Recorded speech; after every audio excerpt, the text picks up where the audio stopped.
day seemed pretty peaceful. Fortunately, Niku called to make things a bit more hectic. Hey, Izuku.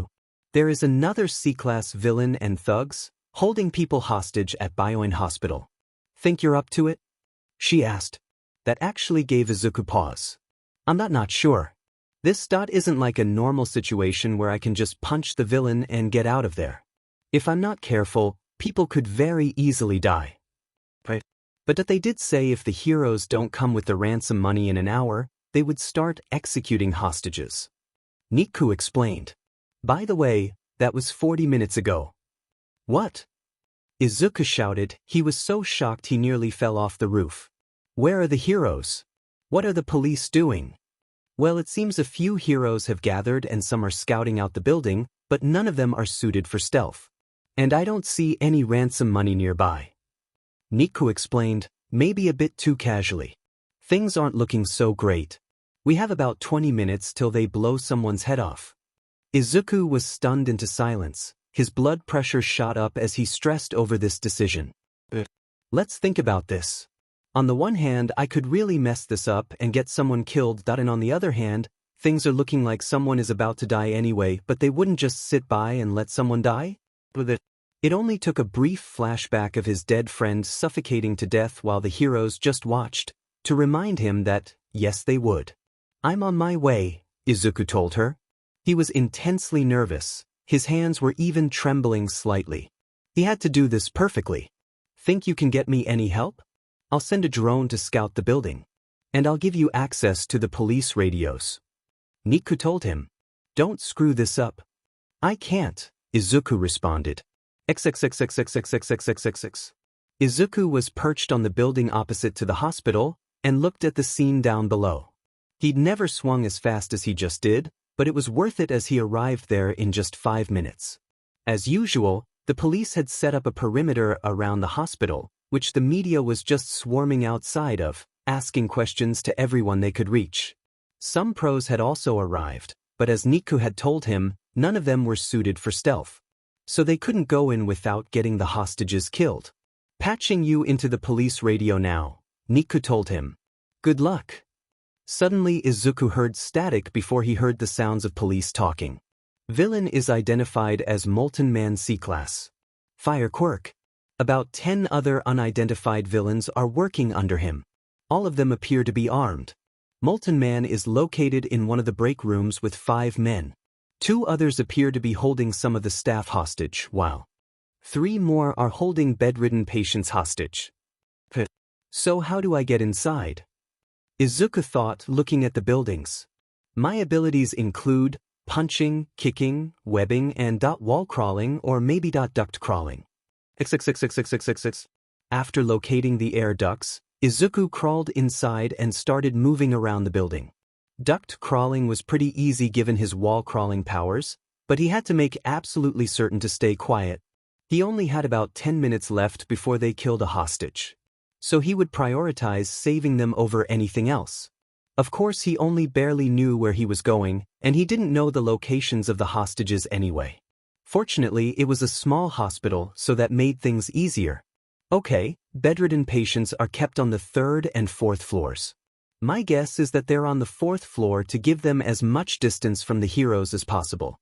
Izuku mused as he started crawling up the vents. After a bit more crawling through the hospital, he eventually found the rooms where the patients were located. No one in this one. Izuku thought as he looked into one of the rooms through the vents, before moving on to the next one. No one in this one. No one in this one. No one in this one. And finally, he had found where one of the goons was. He was sitting down in one of the chairs, with his gun standing on its butt next to him, while the patient was sound asleep in their bed. Good, he's not pointing the gun at the person. I need to burst in quickly. Web up his gun and his mouth, and then web him up quickly before he can make any noise. Izuku took a deep breath. His heart felt like it was about to pound out of his chest, and he was definitely going to have to wash the costume after this with how much he was sweating into it. But he had to do it. He didn't have much time left. He moved as fast as he could, bursting out of the ceiling vent and shooting 2 web shots out, one of them webbing the gun to the wall, and the other one webbing up his entire face. The goon couldn't do anything but give off muffled cries before Izuku webbed him to the wall, before lightly punching him in the face to knock him out. Phew! Izuku felt a bit of tension relief. But he knew this was just the beginning. Alright, now for the rest of them. XXXXXXXXX. Turns out the rest of the goons were located in the rooms just next to that one and had been taken down just as quickly. Now with those 3 out of the way, he had to find the other 2 holding the staff hostage. 5 minutes left. Not time to waste. Where can I find a big room that's also secluded enough so they have time to respond if the heroes try to brute force this? Izuku thought. The operating floor. Those are on the 2nd floor. I better be right about this. It took Izuku a bit more time to find the room this time around. As he crawled down to the 2nd floor, he passed several operating rooms, before he found the one where the people were being held. A bunch of doctors and nurses were sitting against a wall, while 2 goons pointed guns at them. Crap, they're already pointing guns at them. Izuku thought. I'd need to take them both down at once.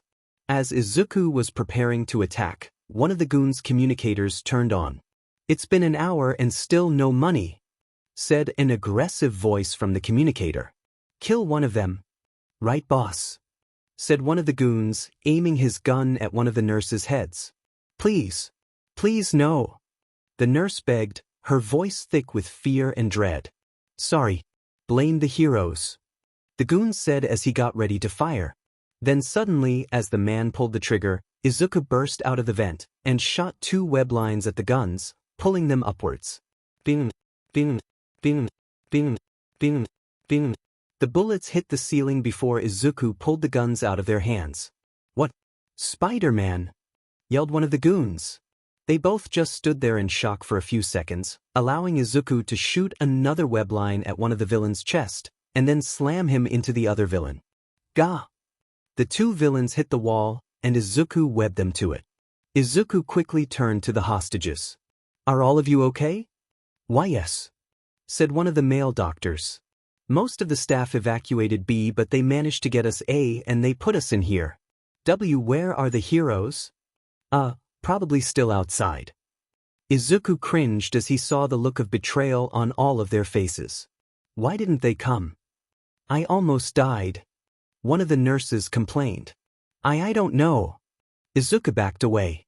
Look, I just rescued all the hostages, and I need to take out the remaining villains before they try to find new ones. I'm going to web up the door to keep anyone from getting in. It'll dissolve in 2 hours, and by that time this should all be over. Do you think you can hang tight for 2 hours? W, what about them? One of the female doctors pointed at the 2 villains that were struggling inside the webs. Right. Izuku ran over to them and quickly gave them both light punches to the face, knocking them both out. Okay, you guys good? Some of them nodded while the others were too paralyzed with shock still. With that in mind, Izuku ran out of the room and webbed the door shut. Alright, now to take down the last of them, Izuku said to himself. He quickly ran down a hallway, but when he was about to turn the corner, he was met with 5 more goons and a man in a suit, who he assumed was Molten Man walking behind him. Spider-Man, I heard my men say your name on the radio before it cut out. Figures you took them out. Molten Man scowled. Men, fill this freak with lead. The men got ready to fire, but Izuku moved first, shooting out 5 web shots at the men's guns. However, since Izuku was rushing and was a good distance away, he narrowly missed 2 of his shots and only took 3 of the guns. The 2 remaining gunmen opened fire, and Izuku jumped onto the ceiling to avoid the gunfire before shooting 2 more webs to take out. Their guns. Well, looks like I turned all your gunmen into fist men. Izuku quipped as he dropped from the ceiling. No, actually that sounds dirty. The 5 men charged at Izuku, but none of them got more than 2 feet before Izuku dashed through them, taking them all out. Tee. Molten Man activated his quirk, and his body burst into flames. Alright, Spider. Try punching me and you'll get more than a sunburn. Molten Man then shot out a huge ball of fire that took up half the hallway. Izuku webbed up all the unconscious villains on that side of the hallway and pulled them away from the attack while dodging it himself. You know, for a guy with a fire quirk, you sure are cold-hearted. Guess it's time I put you out. The vigilante then crossed his arms and shot out 2 web lines at the walls next to Molten Man, then he gave them both a hard tug, causing those parts of the walls to break free and smash Molten Man between them. Gah! Molten Man shouted as he was smushed between bricks. Now let's try this. Izuku shot a web line at one of his guns and started swinging it around, swinging it faster and faster before he smashed the butt of the rifle into Molten Man's head, knocking him out. Izuku dusted off his hands. Alright, now that that's done. How do I tell the heroes? XXXXXXXXX. Eraser had arrived at the panicked scene, moving past the police tape and going up to one of the policemen. What's going on here? Aizawa asked him. Villains have taken control of the hospital, and they have hostages. They're demanding money, and saying they'll shoot a hostage every hour until they get it. The man cringed. And that was over an hour ago. So they've probably already shot someone. Aizawa's scowl hardened, and he glared at the officer. Why hasn't anyone tried a rescue yet? And none of the heroes can do stealth very well. The officer wilted under Aizawa's intense glare. You're the only one. Aizawa looked around at the heroes that were just standing around. What the cop said was true. All the heroes that gathered either specialized in punching things or rescuing people in the aftermath of big villain fights. If any of them tried going in, they'd likely just get someone killed. Looks like it was all up to him. He turned back to the cop. Okay, so press. Everyone suddenly stopped what they were doing and looked back up at the hospital. From the second-story window, the unconscious Molten Man was thrown out and strung up on a web. Attached to his chest was a sign that said, "Hey guys, beat your bad guys for ya. Might want to move faster next time." They almost shot someone. Love, your friendly neighborhood Spider-Man. Aizawa sighed, partially from exasperation and partially from relief. Looks like someone who could do stealth had shown up. In the streets of Musafafu, Wash was currently battling for his life against a B-class villain. The villain in question was full green, with reptile-like skin, claw-like hands, fangs, silted yellow eyes, and a big tail. That's right, it was Scorpion. I'll kill you. You fake hero. I'll kill you in the name of Stain. Scorpion shouted out, as he kept trying to stab Wash with his tail. Wash shooting out bubbles at Scorpion, but the villain just popped them all rapidly with his sharp tail. Die! Scorpion shot out venom from his tail, right at Wash. In response, Wash shot out more bubbles that encapsulated the venom, stopping it in its tracks. Gah! You're so dim and annoying. All you do is appeal to kids and star in commercials. Just die already. Scorpion lunged at Wash but was suddenly stomped into the ground by Izuku, who just swung in. Izuku flipped off Scorpion's head and right in front of Washington. Man, that guy's head was as thick as it looked. You okay, Wash? Spider-Man. Wash did a small sigh of relief. Behind you. Her head. Izuku moved his head to the side, just in time for Scorpion's tail to miss it. The vigilante jumped back, putting some distance between him and the villain. Spider-Man. Scorpion scowled. Man, you're still walking after that? You really are thick-headed. Izuku quipped. Although under the mask he was quite nervous. That almost killed me.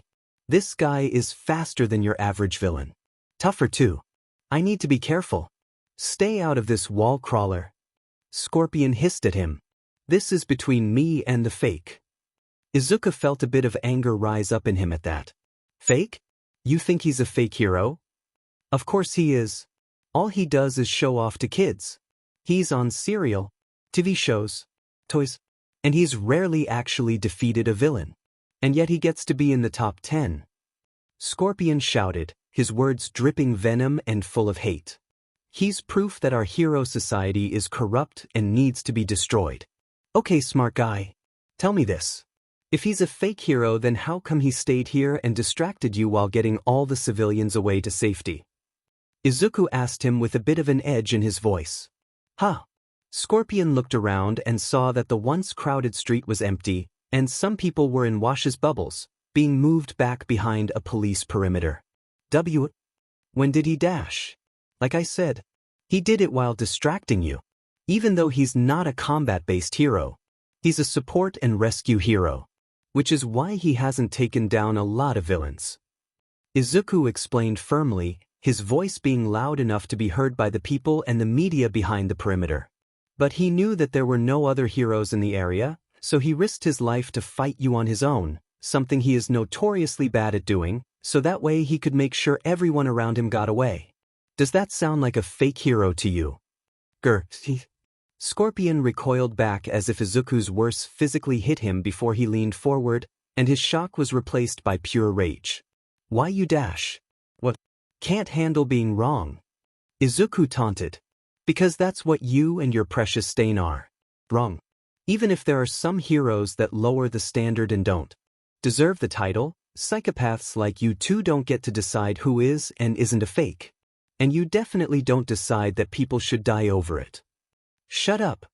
Scorpion lunged at Izuku, and the green-haired teen got ready to fight. Spidey jump! Wash shouted from behind him. Ha!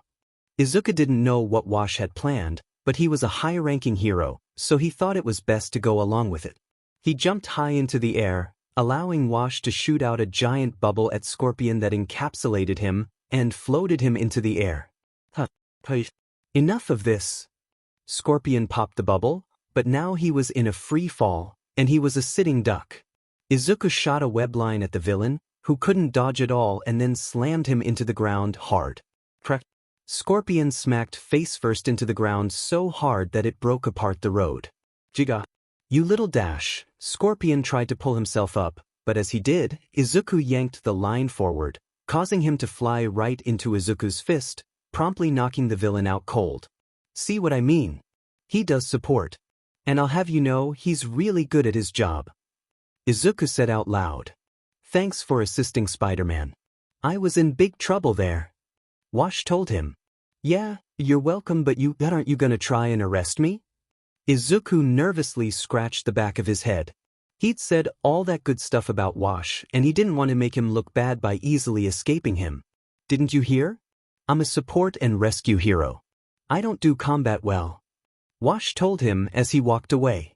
Just as Izuku was about to swing away, the media stormed in and went right for Izuku, making a dense crowd around the poor teen before assaulting him with questions. Spider-Man, why did you become a vigilante? Asked one of the reporters. Why not use your powers to become a hero? Asked another one. Who are you under the mask? Asked one bold and kinda stupid reporter. They kept pelting him with questions, and Izuku briefly became overwhelmed before regaining his composure. Calm down, Izuku. You're not weak, timid Deku right now. You're the strong, confident Spider-Man. Izuku took a deep breath before turning his Spider-Man persona back on. Hey. One question at a time. I get everyone wants a piece of me, but there's only so much to go around.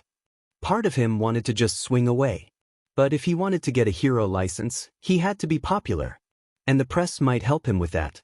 So he'd answer a few questions and then leave. Where did you get your gear? Asked a female reporter. One day you go from barefoot with a shabby costume and then next day this? What happened? Oh, boy, was a certain someone waiting for this question. That'd be all thanks to the Tinkerer, a support gear prodigy working exclusively for vigilantes. Izuku answered, trying to make it sound like an advertisement to appease Niku. So if any other law-enforcing lawbreakers want to get themselves a spiffy new costume, get in touch. The press sure ate that up. The idea that there was a secret dealer for vigilante support items was a juicy piece of news. Earlier we heard you defending Wash's honor. What are your opinions on pro-heroes? Asked another reporter. Defending Wash's honor? It was never in danger. What, just because that chucklehead said some rude nonsense? I've seen more valid criticisms of heroes in a YouTube comment section. If we acted like every time someone said something like this it put someone's honor in danger, then everyone would have their honor in danger at all times. Izuku said, easily dismissing Scorpion's words. And what do I think about heroes? They're great. They save people, they stop villains. What's not to love? Even if they try to arrest you? A reporter asked. Izuku shrugged. They're heroes. I'm a vigilante. What are they gonna do, not try and arrest me? As much as I would appreciate it, I have to be realistic here. What do you think about Stain's ideology? About how some heroes don't act in ways befitting of their titles? Asked another reporter. Izuku paused for a second to think about this. When he'd first heard about Stain's ideology, he simply brushed it off as the mutterings of a lunatic. And while he did still think Stain was a lunatic, Bakugo's death had opened his eyes to the possibility that maybe heroes aren't all infallible. And his time as Spider-Man only helped further plant that idea in Izuku's head. No one is perfect, was Izuku's conclusion. The world likes to portray heroes as if they're gods. Untouchable, infallible, and unquestionable. But they're not. They're human above all else. So like every other human, they make mistakes. It's inevitable. And it's not scary. It's scary to think that the heroes aren't all-knowing and all-powerful. It's scary to think that they won't save us, or that they can't save us. Izuku was getting flashbacks to Bakugo's death. His friend died because of a mistake. On both the hero's part and his. Stain's ideology is completely unrealistic. He wants heroes to be beyond human. To never make mistakes. And he thinks the punishment for failing this should be death. Izuku said, "I don't think I need to explain how sick and twisted that is. And even if some heroes don't deserve to be called heroes, even if he has a point, do we really think we should leave that decision up to killers like Stain?" The press was eating this up, but as they looked back at Izuku, he suddenly saw fear in their eyes. "Behind you." The head. "What?" Izuku turned around and saw that Scorpion had gotten back up, and his tail was once again heading right for his face. Izuku leaned back, barely able to avoid the attack in time, but the tip of his tail caught onto Izuku's mask, and as Izuku dodged the attack, Scorpion's tail pulled his mask off. Scorpion grinned for a moment, thinking that at least he revealed Izuku's identity. However, that grin didn't even stay on his face for a second, as a look of deep confusion replaced it when he saw Izuku's face. What the ga? In the moment while Scorpion was frozen in shock, Izuku rushed forward and punched him in the face so hard it sent the man's teeth flying, as blood flew out of his nose. Scorpion went flying back a dozen feet, and with fearful adrenaline rushing through his veins, Izuku didn't slow down. Before Scorpion even hit the ground, Izuku shot a webline at his mask and pulled back to him, quickly putting it back on his face. Then when Scorpion actually reached the floor, Izuku rapidly started webbing him to the ground, using way more webbing than necessary. With that done, Izuku immediately jumped 20 feet into the air and swung away as fast as he could. XXXXXXXXXX. Failure. One might call it an old friend for Izuku. He was a Deku after all. Just when he thought he was getting used to success, failure shows its ugly head back up in Izuku's life, in the worst of ways. Just like he failed to be born with a quirk. He failed to save Kaken. And he failed to not be caught committing vigilantism. Now he had failed to keep his secret identity. This is what led to Izuku, sobbing in the center of his training room in the abandoned factory, still in his costume, although now without his mask on. Out of all his previously mentioned mess-ups, this was his least egregious. But that didn't mean much, and it was still going to make his and his mother's life exponentially harder. As Izuku was sobbing, Niku walked up to him with a laptop folded under her arm. "Hey Spider, you need to check this out." "Not now, Niku," Izuku said very quietly, in a sad, depressed tone. Niku wasn't taking no for an answer, however, and so she just opened the laptop and played a video, even without Izuku looking. Breaking news. Earlier today, a villain known as the Scorpion attacked the rescue hero Wash. The newswoman said, "The hero fought valiantly against the villain, distracting him while getting all the surrounding people to safety. Things were looking dire until the vigilante Spider-Man showed up and defeated the villain. However, as he was surprisingly addressing the press for once, the villain got back up and removed Spider-Man's mask." Izuku cringed as he heard that. "I should have webbed him to the ground. I got too reliant on my spider sense." However, much to everyone's surprise, there seemed to be nothing underneath.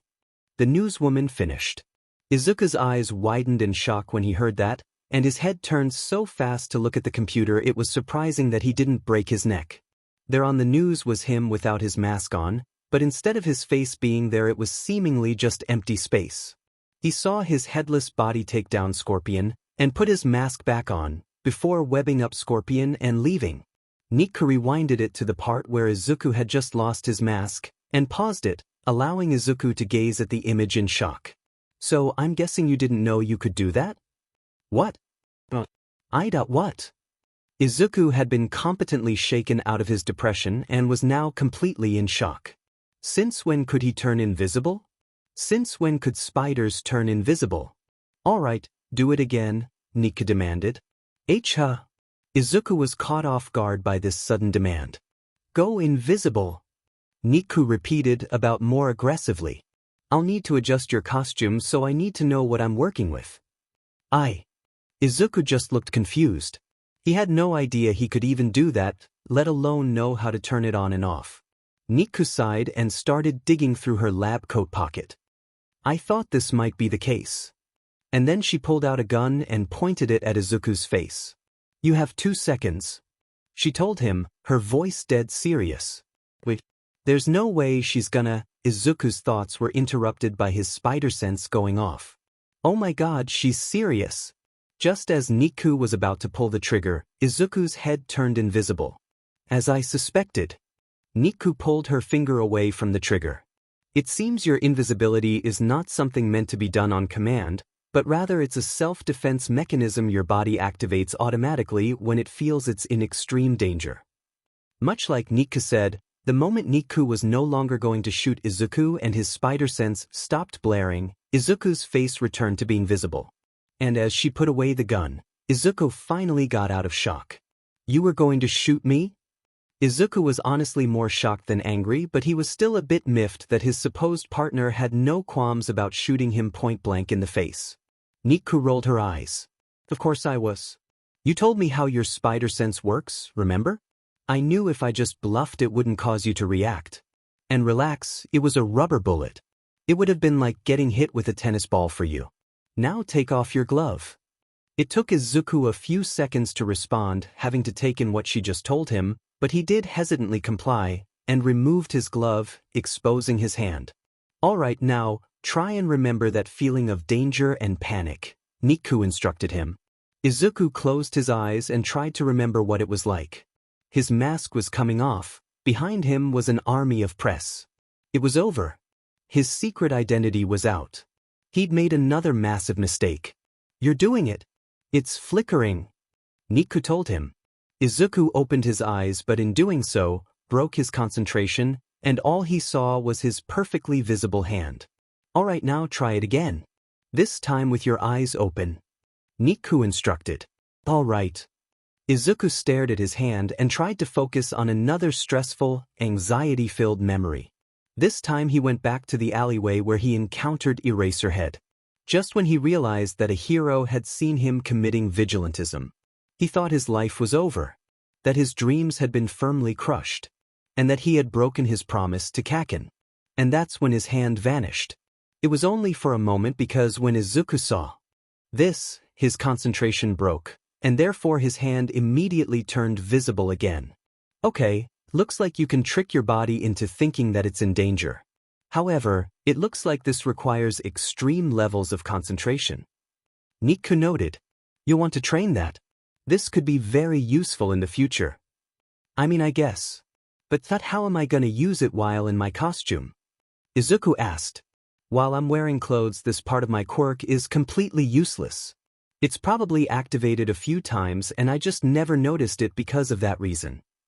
Niku shook her head in annoyance. I'll just have to add chameleon tech to your costume. Chameleon.tech? Izuku repeated with confusion. What's that? I've never heard about it before. That's not a surprise. Niku sighed. Chameleon tech is a special stealth technology that while on its own only creates subpar camouflage when combined with someone who has an invisibility or camouflage quirk, makes the user entirely invisible. And the reason you've never heard of it is because the support gear industry is filled entirely with perverts, and they have been trying to bury this technology ever since it was discovered, deliberately obscuring it from the public eye, removing articles about it online, and purposely making that technology hard to find and obtained. And if you work inside the support industry and try to blow the whistle, you can look forward to getting blacklisted. Wait a minute. There aren't even that many female heroes who have invisibility or camouflage quirks. The support industry would really do that much, just to make sure a couple of dozen heroes go around showing off their bodies, which they can't see? Izuku was actually astounded by that much perversion. Firstly, it's not just the female heroes, male heroes also get treated this way. Remember, girls can be perverts too. Like my sister, who has gotten suspended for sexual misconduct multiple times. Deku corrected, while also taking the opportunity to slander her sister.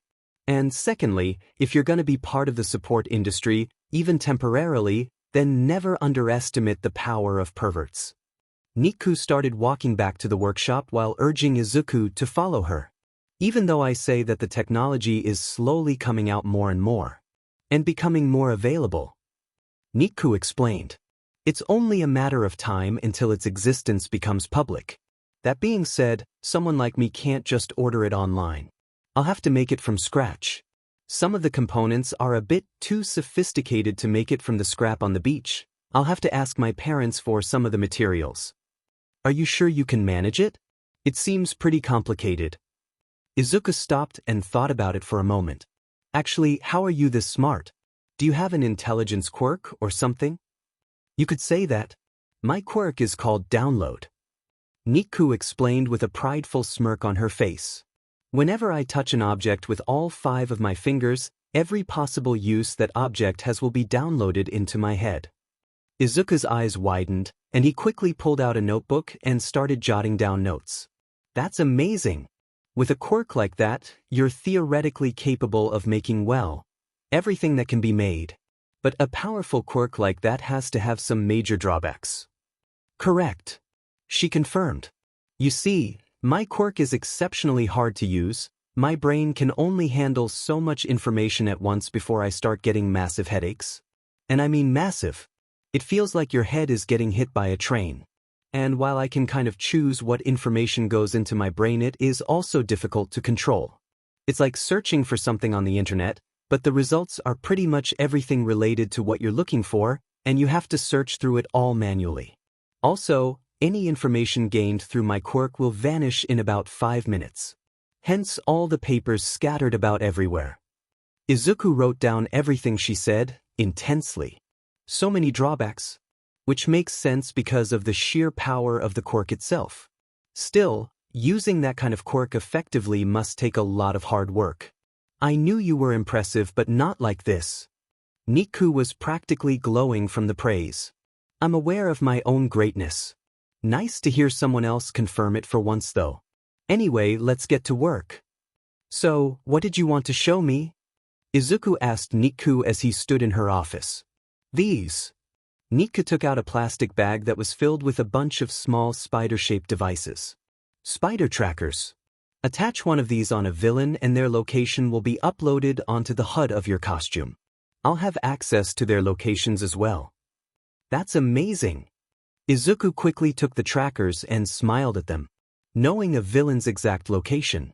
This will be amazing for ambushes. Suddenly Niku's phone started vibrating.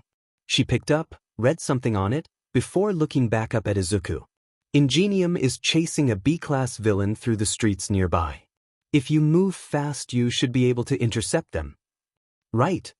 Izuku quickly ran out of the room, going to don his costume once again. XXXXXXXXXXX. Come back here, villain. Ingenium was starting to get tired of this fucker. B-class villain, Kangaroo had robbed an ATM and was running away with a bag of money. Or rather, running and jumping away. His quirk, super legs, made his legs extremely powerful. A simple quirk, but very effective. Kangaroo was parkouring around the city, all the other heroes had already lost track of him, and Ingenium was also starting to lose pace, getting farther and farther from his target. Get lost, heroes. You can't catch me. Kangaroo shouted out. He jumped from the street to the top of a car, to the side of a building, and then into the air, about to jump back onto the street. However, suddenly Izuku dove down from the building and tried to punch Kangaroo's. Lights out. Fortunately for the villain, Izuku missed slightly, his fist grazing the villain's back as the Kangaroo managed to narrowly pass Izuku's lunge. Phew! Kangaroo got really nervous when he saw Izuku diving for him, but as he quickly hopped away, seeing Spider-Man and Ingenium getting farther and farther, he was more confident that he got away scot-free. Meanwhile, Ingenium had finally run out of steam and came to a stop, rapidly trying to catch his breath, while Izuku stood beside him, making no effort to chase after the villain. "You okay?" Izuku asked the tired hero. "Sorry, I don't really have any grape juice. I do have a few energy bars. I'm fine at the villain that he's getting away." Tensei didn't like putting this matter into the hands of a vigilante, but he liked leaving a dangerous criminal on the streets even less. "For now, remember that dive I did? Well, I thought just in case I missed him, I'd try to attach one of these to him." Izuku took out a spider tracker. "A tracking device?" Tensei asked. "Exactly. I figured that catching him may be a bit tricky. So instead I'll just wait till he's inside and spring an ambush on him." Izuku explained. "Oh, that's so that energy bar?" Tensei inquired. XXXXXXXXX. After making sure he lost the heroes, Kangaroo had made it to his small apartment hideout. Hee. Kangaroo sat down on his torn-up couch and took out something from his pocket. A diamond. He'd found this pretty little gem in a jewelry store, as one would, and after he liberated it, that is when he got into his chase with the heroes. How to pawn this thing? Kangaroo stood up and started pacing around the room, admiring his stolen gem. And then he made the mistake of standing in front of the window. Suddenly Izuku burst through the window and kicked Kangaroo to the floor. "Why?" Kangaroo didn't have any time to react or get off the floor before Izuku stomped his head through the floor, knocking him unconscious. Izuku picked up the unconscious villain and flipped him on his back, where he placed the tracer. Spider tracers worked like a charm. Of course they did. I'm building a brand, you know? What would it do to my reputation if I gave you faulty equipment? Niku asked. Probably nothing because you're blackmailing me. Izuku pointed out. I mean, yeah, but you get the point, Niku said. The police should be there in a few minutes, so web him and leave. Right. Izuku threw the villain up to the ceiling and webbed him to it, leaving his legs dangling in the air. Why don't you just hang out? That I really need to get better at these. And with his business done, Izuku jumped out the window and swung away. XXXXXXXXXXX. After changing out of his costume, Izuku made his way home, going through the front door, and immediately he smelled his mother's cooking. I'm so glad my identity hasn't gotten exposed. Izuku could have only imagined what would have happened if he didn't have that invisibility power. If his face really had been shown on live TV. He couldn't show his face again. Couldn't come home again. Couldn't see his mother again. Couldn't eat her cooking again. Izuku needed to be more careful in the future. I'm home. The green teen called out to his mother. Welcome back home, dear. Just sit down on the couch, dinner will be done soon. Inko told him. Izuku grinned and quickly dove for the couch, shooting a web at the remote to bring it to him, before turning on the TV to watch the news. Breaking news. B-class villain Kangaroo had committed a robbery. During his escape, several heroes had attempted to give chase, most notably, Ingenium, as well as the vigilante Spider-Man. However, while the villain did seemingly escape, he was later captured by Spider-Man. How Spider-Man tracked down the villain was revealed in an interview with Ingenium. The camera switched to show Ingenium on the streets, talking to a reporter.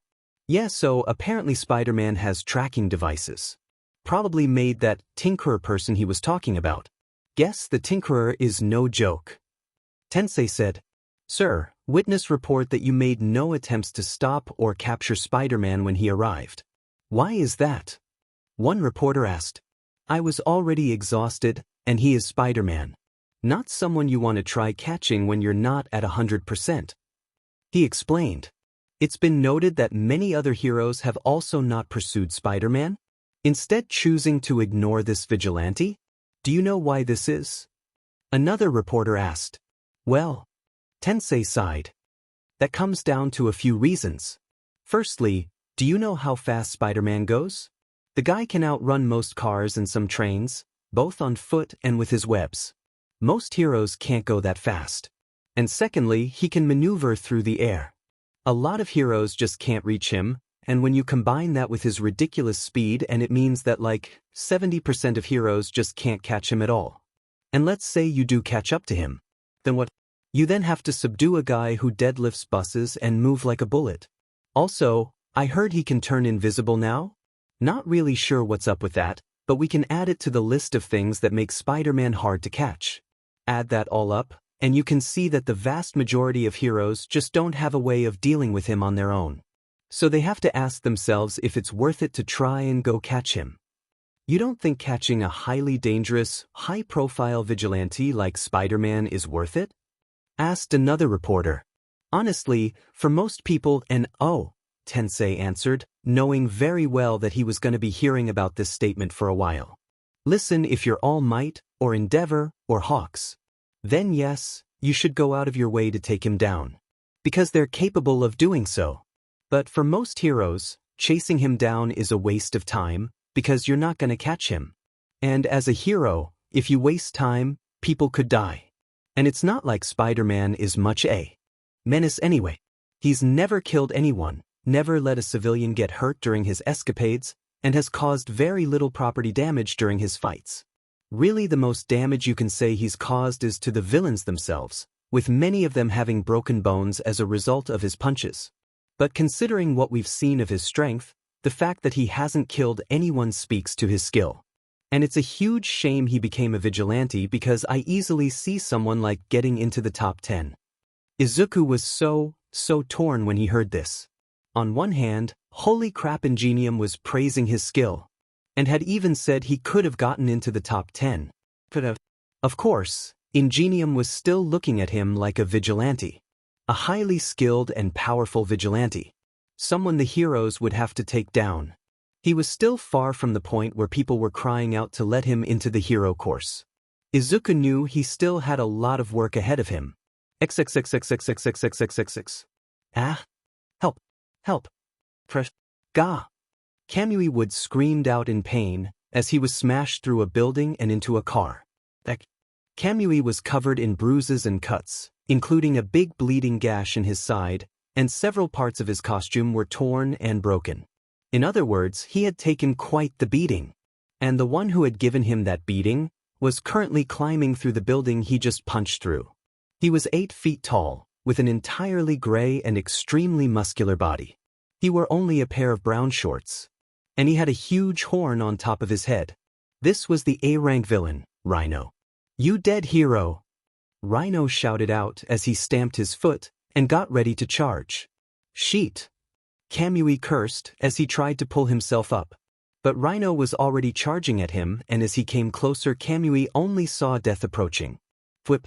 And suddenly, a web line hit Kamui's chest, and he was pulled into the air, narrowly avoiding death at the horn of Rhino, as the villain ran through the car, tearing it apart, before he slammed into the opposite building, going right through it like a wrecking ball. Ha! Kamui was confused as he found himself being lifted up to the roof of a building, where he came mask to mask with Izuku. Spider-Man! In the flesh. Izuku tried to quip, but Kamui could very clearly make out the anxiety and fear in his voice. "That I'd love to get you back for what happened last time, but it seems like that I may need your help." "I can see that."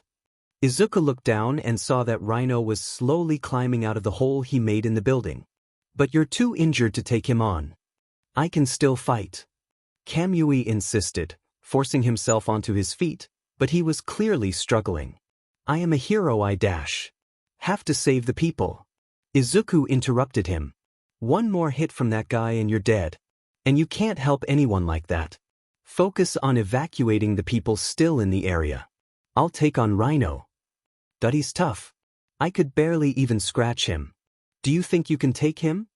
Kamui asked, his tone reflecting the weight of the situation. Izuku paused for a second before answering.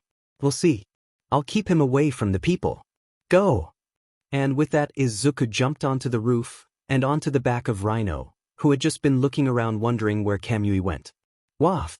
Hey, they're tall, gray, and ugly. The name's Spider-Man.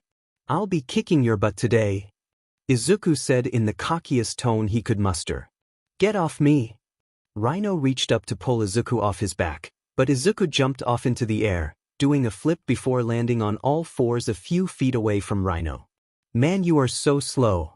No wonder you're endangered." Izuku silently apologized to all the endangered rhinos for that joke. Grr. Why, you little. Rhino got ready to change, but Izuku quickly webbed his huge feet to the ground. What the? Grr. Get this off of me. Rhino tried to raise his legs, and the webbing was doing its best to keep him from doing so, but it was getting stretched out by Rhino's strength, and it might not hold long. So Izuku just unloaded a massive web barrage on Rhino. Going from his feet, up. Webbing up his legs, making it even harder for him to move. Then Izuku got closer, and started jumping around, webbing Rhino up at all angles. Webbing his arms to his side to keep him from moving them, until his entire body, except for his head, was webbed up in a giant web cocoon. Let me out! Rhino shouted as he struggled to try and get out of the web. Nua! You still haven't eaten your dinner. Izuku flipped in front of Rhino and ped his arm back. A plate full of knuckle sandwiches. Izuku punched Rhino in the face at full power, knowing he wouldn't need to hold back, and sure enough, after that crack to the face, Rhino seemed only mildly hurt. More set off than injured really. And so Izuku hit him again. And again.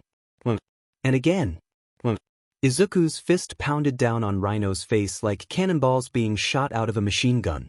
He was hitting him so fast that to the people around who Kamui was evacuating, it looked like he made multiple arms. Rhino's face was getting more and more injured, his nose bleeding, bruises forming, and even a few teeth flying out. The villain got angrier and angrier with each punch, and with this anger, he found a bit of extra strength. Watch out! Izuku's eyes widened as his spider sense warned him that Rhino was about to attack, but unfortunately he was already mid-swing, and it took him too long to cancel his attack. Raff! Rhino's arms burst free and smacked Izuku back. Gah! Izuku was launched back a few dozen feet, before crashing into a car. Rhino had hit him so hard that it took a few seconds for Izuku to snap back to reality. Izuku sat up and felt a pain on the right side of his chest, where he had been hit. I think he broke a rib. Suddenly Izuku felt the ground shaking, and his spider sense blaring. And he looked up to see Rhino charging at him. Izuku was about to jump up to avoid the attack, but just when he was standing up to do that, his spider sense buzzed even harder. People behind you! Izuku glanced behind him and saw that a good distance away was a police line, with a bunch of civilians watching from behind it. If he just jumped over, then Rhino might crash into the people. He looked back at Rhino, and he had about 5 seconds to figure out what to do before Rhino charged him, horn first. And so, in a panic, Izuku charged right back at him. When the two were only a foot apart, Rhino leaned down to try and impale Izuku with his horn, but Izuku had a plan. He ducked down as low as he could, going under Rhino's head, and then rising back up, grabbing his chest. Then he used Rhino's own forward momentum to launch him into the air. Rhino landed a few feet away, the impact of his massive body hitting the street, making a small crater. Izuku jumped up into the air, over Rhino, and started raining webs onto him, sticking him to the ground for a bit, before Izuku shot a web line right next to Rhino's face. Spider smash! Izuku shouted, as he yanked down on the web as hard as he could, sending him hurtling down at high speeds, while he ped back his fist. Izuku's fist hit Rhino's face with monumental force. The power of this one blow made winds gush around him and kicked up a massive cloud of dust and debris, as Rhino was sent deep into the ground and cracks formed in the surrounding street. When the cloud of dust dispersed, the people saw Izuku standing triumphantly over an unconscious Rhino. Although if you took a closer look, you could see Izuku panting and exhausted. That last punch had taken a bit out of him, so he had to take a second to breathe. Meanwhile, Kamui was not too far away, looking on at Izuku in shock as he stood over the defeated villain. He had known that Spider-Man has been rapidly upping his game since they met, going from taking on nameless thugs to C-class villains, to B-class villains, and now he had taken down an A-class villain. It was scary how fast this kid was progressing. And so when Spider-Man started swinging away, Kamui just watched. He was in no condition to pursue him, and besides, he should stay to make sure no one was trapped in the destroyed buildings anyway. Sir. A policeman walked into the office of one detective, Neo Mesa, gaining the detective's attention. Eraserhead has arrived. Oh good. Send him in. Naomasa told him. The officer nodded and left. After a few moments, Aizawa walked into the office. Naomasa. Eraserhead, I'm glad you're here. Come, sit down. Naomasa gestured toward the chair opposite his desk. Aizawa did as instructed, and immediately got down to business. Spider-Man is a problem. Yeah, about that. Why are you so hell-bent on taking him down of all people? Naomasa asked him. Why take the lead on this case? Spider-Man is not considered a major threat, so why are you focusing on him? Aizawa sighed. Because the people that say that aren't teachers. Eraserhead took a sip of his juice packet, before continuing. The main reason Spider-Man is not considered a major threat is twofold. Firstly, it's because of the minimal damage to persons and property that is caused during his fights. Most vigilantes fall into one of two categories. Column A, they don't cause much property damage, but only takes on low-level thugs. Or column B, they do take on higher threats, but due to their lack of training, they cause massive amounts of property damage as well as causing civilian casualties. However, Spider-Man falls into neither. He took down an A-rank villain who specialized in causing destruction, and when he arrived the only things that were destroyed were a car and a small chunk of the street. And that was the same villain who broke through 2 buildings fighting the pro-hero, rising star, Kamui Woods. And the second reason is complacency. Aizawa continued. So many heroes see how hard it would be to capture Spider-Man and figure it's not worth the effort. That someone else will do it. Yes, Spider-Man's strong, but someone like Mirko or Hawks or All Might could take him down easily. Naomasa echoed the logic most pro-heroes had in their heads. For now. And that's the main issue.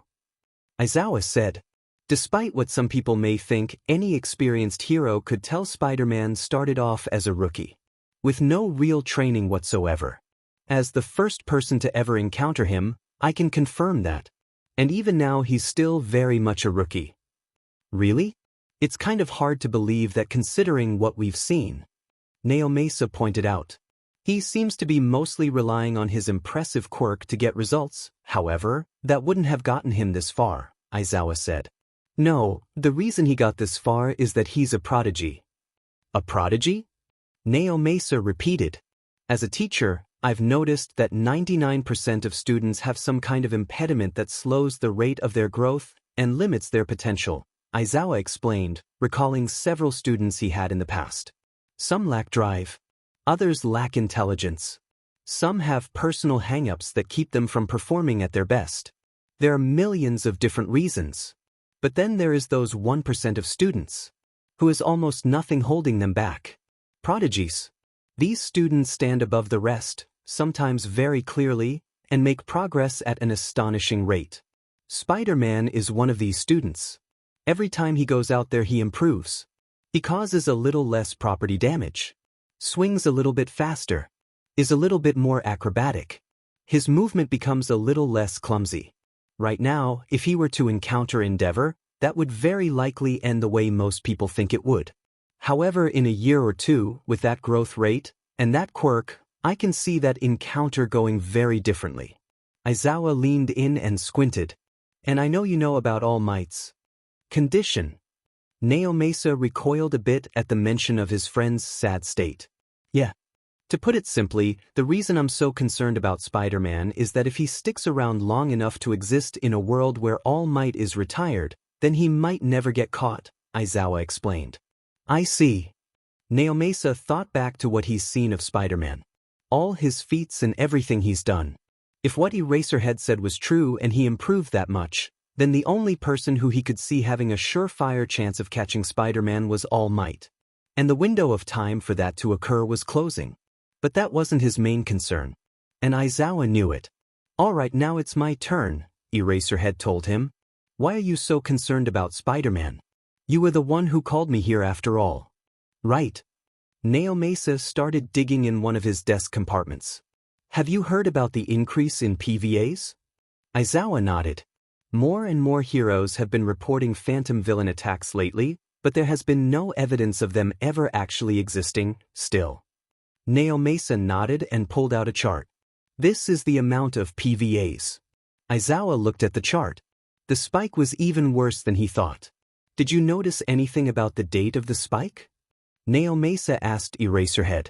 Can't say I did, but if I had to guess, was it the day Spider-Man webbed Kamui to a wall? Eraserhead guessed. No, it was shortly after that day, Naomasa told him. That was the incident that brought Spider-Man to people's attention. And then after that is when the spike happened. Now, let's take a closer look at when the incidents happened. One was reported by Kamui Woods, that kept him from appearing to take down the Vulture. Another was reported that kept Crust from helping MT Lady and Death Arms against Shocker. Numerous incidents were reported that kept many heroes, all of them specializing in covert operations and stealth, from helping with the Molten Man incident. A few more heroes reported incidents that kept them away from helping with Scorpion. And many heroes, including All Might, reported PvS that distracted them long enough for them not to have been able to help take down Rhino. Do you see a pattern? All of these correlate with one of Spider-Man's major achievements. The biggest villains he's taken down. Aizawa realized. Except Kangaroo. Yeah, there weren't any PVAs when he was around, but that's part of my theory. Naomasa took a sip of his coffee before continuing. Ever since Spider-Man showed up, not only have PVAs spiked, they've been centered around him. If you've noticed, the only heroes that show up to fight these villains have been the ones whose quirks match up badly against them. This allows Spider-Man to swoop in and look good to everyone. So you are speculating that Spider-Man is somehow connected to these attacks? Coordinating with whoever's behind them to make himself look good?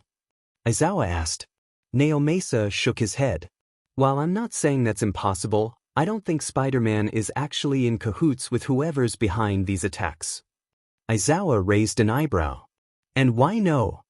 Firstly, there were PVAs before Spider-Man appears. Spider-Man had also been doing smaller work, and none of that was connected to the PVs. Naomasa explained. And more so, if Spider-Man was only in it for the fame, why become a vigilante? With a quirk and potential like that, getting into UA would have been a piece of cake. He'd have gotten more popular as a hero than a vigilante, and it would have been 100% legal. Maybe a lack of patience? Aizawa suggested. Many vigilantes suffer from those issues. I don't think so. If you look back at Spider-Man's greatest victories, many of them have shown his ability to think tactically. Naomasa pointed out. And his tracking of Kangaroo, and his perfect handling of the hostage situation with Molten Man, have shown he possesses at least an adequate amount of patience. If he was only doing this for attention, then he would have become a pro-hero. But he didn't. I don't have an explanation on why he would become a vigilante dash. I do. Aizawa interrupted. Huh. Naomasa gave him a confused look. Eraserhead looked down, seemingly almost regretful. I was one of the first people to see Spider-Man, if not the first. And I think I saw him in his natural state. A scared, nervous child that's way over his head. He still is that even now. He put on an act of confidence and bravado, but if you look close enough you can see the cracks in his facade. I don't think he had any intention of being a vigilante when I first found him. By the way he acted, the way he talked, and even the way he was dressed. I think he was just a kid that heard someone screaming for help and couldn't bring himself to just run away. I think he wanted to be a hero, but when I caught him, he thought all hope was lost and decided to be a vigilante instead. So in the end you could say Spider-Man was my fault. And that's the real reason you feel so driven to catch him. Naomasa sighed. You really couldn't have let the kid go? We could have had the next #1 hero and instead, we have this. I don't make exceptions when it comes to enforcing the law. Especially not based on quirks. Aizawa said. But if I had the chance to do it over again, I would have let him go. There was a small moment of silence between the two men, as they reflected on what could have been. Regardless, Aizawa was the first to break the silence. Spider-Man has to have something to do with this. The correlations between the two can't just be a coincidence. You're right, but I don't think it's about making Spider-Man look good. I think someone is using Spider-Man to try and destabilize hero society by making heroes look bad. Naomasa speculated. Aizawa gave him a skeptical look. I know it may seem like a bit of a stretch, but I have more proof. Naomasa told him. Have you noticed that Spider-Man hasn't been receiving the normal amount of hate or disdain that many of the less subtle vigilantes receive? Yeah. I wouldn't say a ton of people support his actions, but there are a lot fewer people calling for his head than usual. Aizawa noted. Well, you can thank someone online, going by the name of Screwball. Naomasa showed our social media trackers have found this person, gathering Spider-Man supporters, mostly people who've been saved by him, and under her leadership they've been going around the internet, drumming up support for Spider-Man while suppressing hate. Okay, so he has some eager fans. That's to be expected given that he is one of the most prolific vigilantes in history so far. Aizawa shrugged. But that's not the only thing she does. Screwball is also well known on the internet for being against the hero system with a lot of anti-HPSC sentiments. Naomasa revealed. And she's been trying to get others to share her mindset, although she's had little success so far in that department. Okay, so I'm starting to see a connection. Still, it's pretty weak. Aizawa told him. While I'm sure there are lots of people who'd want to see hero society crumble, we need more concrete evidence. Suddenly, Naomasa's door flew open, and an officer ran in. Sir, there's a video. It's all over social media. You need to see it. A video? Naomasa quickly pulled out his phone and took one look on social media, and immediately figured out what the officer was talking about. Right at the top of the feed was a video from Screwball, titled, The Truth About powerless, with two pro-heroes in the thumbnail hanging out in an alleyway. Aizawa leaned in so he could see it too, and Naomasa pressed play. Hey boys and girls. It's your girl. Screwball. On the screen was a pink-haired, twin-tailed girl, with a white mask on that just barely hid her identity, as well as a white and pink jumpsuit. Coming at you with my first video debut. Many of you may have seen me elsewhere on the World Wide Web, but now I am an official content creator. And what a debut this is. Because right here, right now, I'm coming at you with concrete evidence that PVs are all a load of baloney. This is not good, Aizawa thought. And there it is. Suddenly the video switched, showing a phone recording of two pro-heroes, Leatherman and 3D Man, leaning against a wall in an alleyway.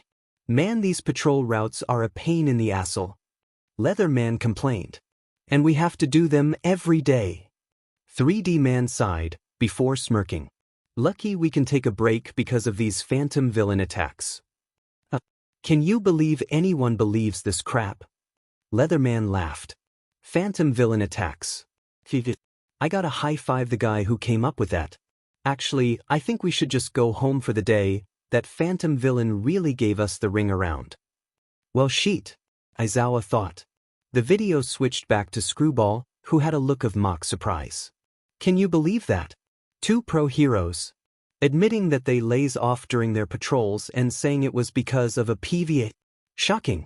Wait a minute, no it's not. Wake up, people. I've been saying these were fake ever since they were reported. Think about it. The reason heroes aren't doing their jobs is because of fake villain attacks that no one else sees and that they have no proof exists. They're treating you all like idiots and you're just letting them. We need to put pressure on the HPSC. And anyone who reports one of these fake attacks should suffer the consequences. Vigilantes like Spider-Man have had to pick up the slack for these assholes. This is what the world is coming to people. Suddenly, Screwball's posture changed from ranting and annoyed back to peppy and excited. Anywho, I'll be making more videos in the future showing everyone the cracks in the perfect hero society we live in. Until then, see ya. And with that, the video ended. Well, looks like your theory has a bit more behind it now, Aizawa said. Although I doubt she is the mastermind behind all this. No, she's either unconnected, Naomasa paused, or she is a part of something much bigger. XXXXXXXXX. Outside of the city, in the middle of nowhere, was a large, yet unassuming house.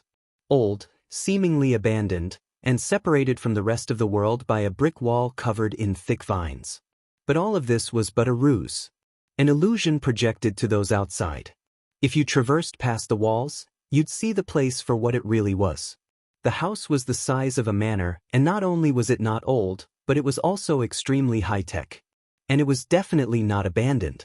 Deep inside the mansion, in the study, was a man wearing a peculiar costume. He donned a full green suit that looked like it was covered in high-tech. But the two most notable parts of their costume were his big red cape and the fishbowl he had over his head. The man was sitting in an armchair, watching a projection that was being played in the center of the room. Anywho, I'll be making more videos in the future showing everyone the cracks in the perfect hero society we live in. Until then, see ya, said Screwball as the video ended and the hologram cut out. The man slammed his fist into the arm of his chair. "Demend that, Screwball." Suddenly, the door opened behind him, and in walked a woman with dark blue and pink hair. "Looks like you're in the exact mood I thought you'd be," the woman said, walking into the room and closing the door behind her, as she saw the man clench his fist and huddle over in anger. "I thought I would check up on you, make sure you didn't kneel over in anger." After Screwball went slightly ahead of schedule. The man took a few moments to recollect himself, before addressing her. "Nagant, what we are attempting to do requires careful precision, patience, and all that." Nagant cut him off. She was only slightly ahead of the plan. The only thing that had to happen before we released that video was Spider-Man's final test. "It's not really a big issue.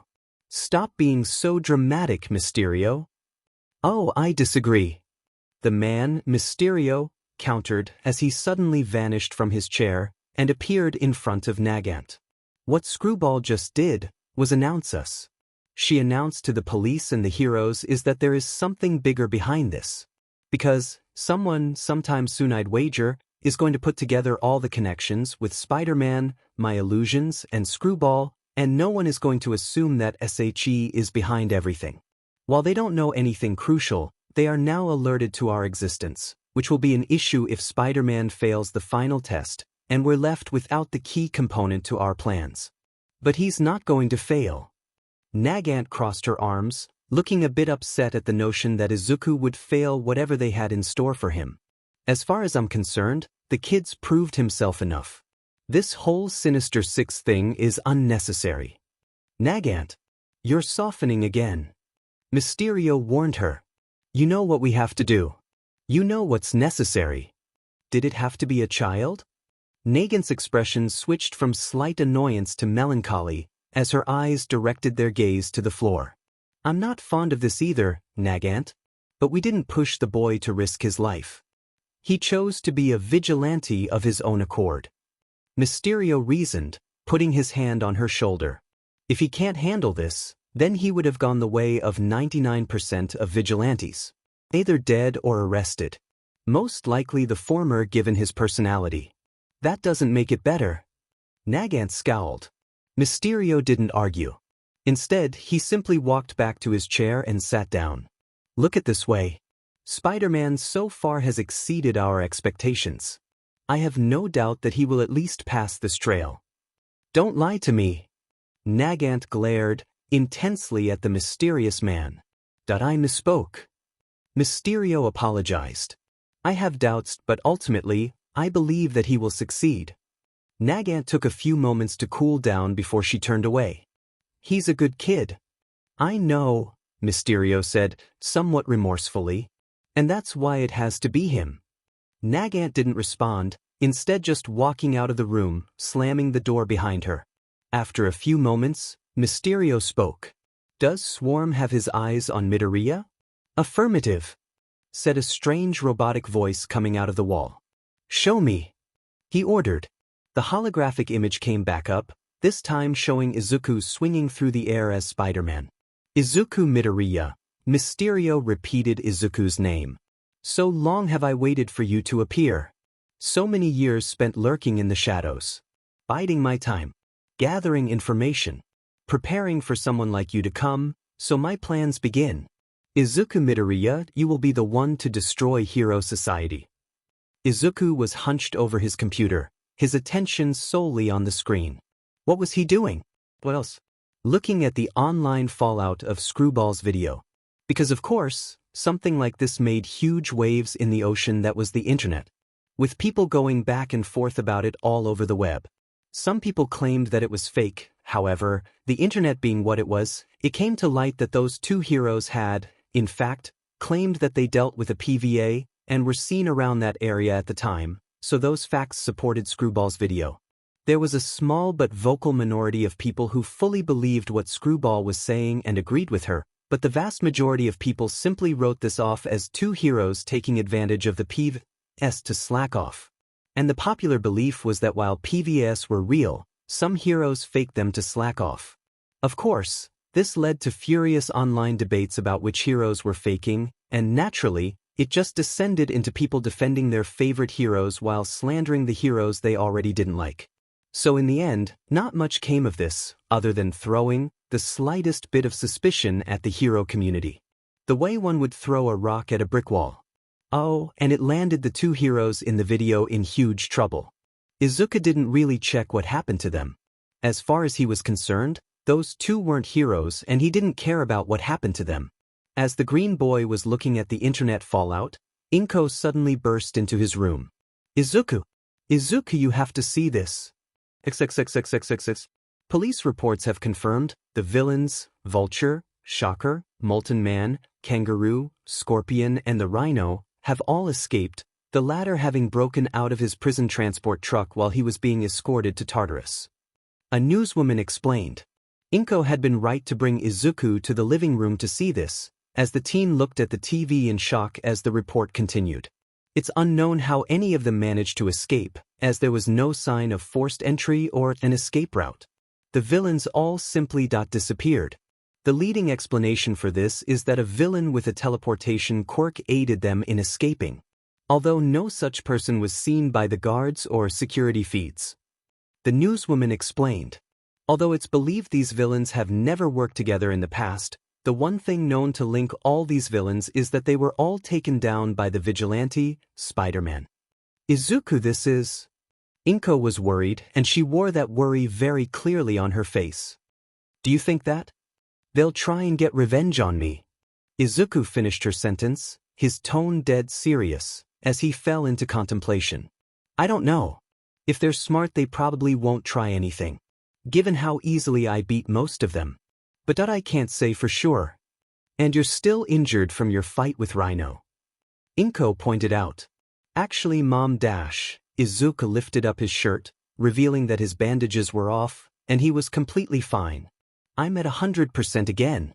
My rib is fully healed. What? How? Inko gasped. It shouldn't be possible for a broken rib to recover that quickly. It's not just the rib, the gashes I got from Vulture healed in just a day. Izuku pointed out, putting his hand over the part of his chest Vulture had slashed with his wing. And I don't have a single scar. I think I have some kind of advanced healing ability. An advanced healing ability, Inko repeated in awe. It's not really something I can take advantage of in battle, Izuku explained. It's not fast enough for that. But it will cut down on my recovery PRDS significantly. It might also help heal injuries that would otherwise be permanent. Hence the lack of scars. That's incredible. Inko smiled in relief for a moment at this incredibly good news, before frowning once she remembered the situation. But still, even if you are back in good health, you should be careful. Even if they were easy to take down individually, when villains team up it makes things much more difficult. Especially with that Rhino person. He might be much harder to deal with if you can't focus on him exclusively. Right. Izuku took in his mother's advice. If they do team up, they'll probably try and ambush me. My spider sense should keep me safe there. Still, I'll try to patrol in areas with a lot of grounded heroes. They should be able to help if they try anything. Good idea. Just remember to avoid the higher rank heroes. Inko warned. I will, Mom. Izuku looked back at the TV, seeing the pictures of the people who may be plotting revenge on him right at this moment. I will. XXXXXXXXX. After that, nothing really eventful happened the rest of the day. Izuku had already done his patrols, and so now he was back in his room, ready to hit the hay. Phew. Izuku let out a deep breath as he fell onto the mattress, and slowly pulled the covers over him. Another day, another patrol. No sign of the six. He partially expected them to attack him as soon as possible. But it seems like that wouldn't be the case. I wonder if the one who broke them out has a plan for them. Izuku contemplated as he laid down in his bed. He had given a bit of thought as to who it was that broke them out and why. And why they chose only villains that he took down. But at the end of the day, he figured the only way anyone would find out is if they caught the escaped villains. And hopefully, I'm the one who catches them. Izuku thought as he drifted off. XXXXXXXXXX. Ground incoming. Huh. Izuku's eyes opened quickly, as he suddenly felt his spider sense going off, and air rushing around him. He was falling. Falling through the air above a forest. What the? Izuku didn't know what the hell was going on, and he didn't really have time to ask questions because a fall from this height wouldn't kill him, but it sure as hell would hurt. He saw his hand and noticed that he was in his Spider-Man costume. Again, he didn't know how he got in his costume, but he could question that later. It was time to try out a new feature. You see, a noticeable weakness Izuku had is that he couldn't stop himself in the air, if he couldn't web onto anything, like right now. There were no tall buildings here to stop his fall, and the trees were so close to the ground that trying to web onto them to slow his fall wouldn't work. The solution to this was simple. Izuku tapped on the spider on his chest. And the white spider on the back of his costume detached from his costume and turned into a parachute. Very simple. Izuku's fall slowed, and he gently landed in the center of a clearing, before pressing the logo on his chest, retracting the parachute back onto his back. Thank you, Niku. Izuku silently thanked his little helper. Behind you. Izuku felt his spider sense go off intensely, and he looked behind him to see Rhino charging at him from the trees. The spider-powered teen jumped up high in the air as Rhino passed under him. But he wasn't out of danger, not in the slightest. To your left. Oh no. Izuku quickly realized what was happening, as he looked to the side only to get hit with a green wave of energy. Ack.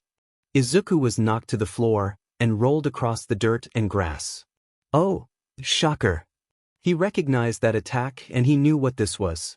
As Izuku started pulling himself off the ground, his spider sense went off again. You're right. And above you.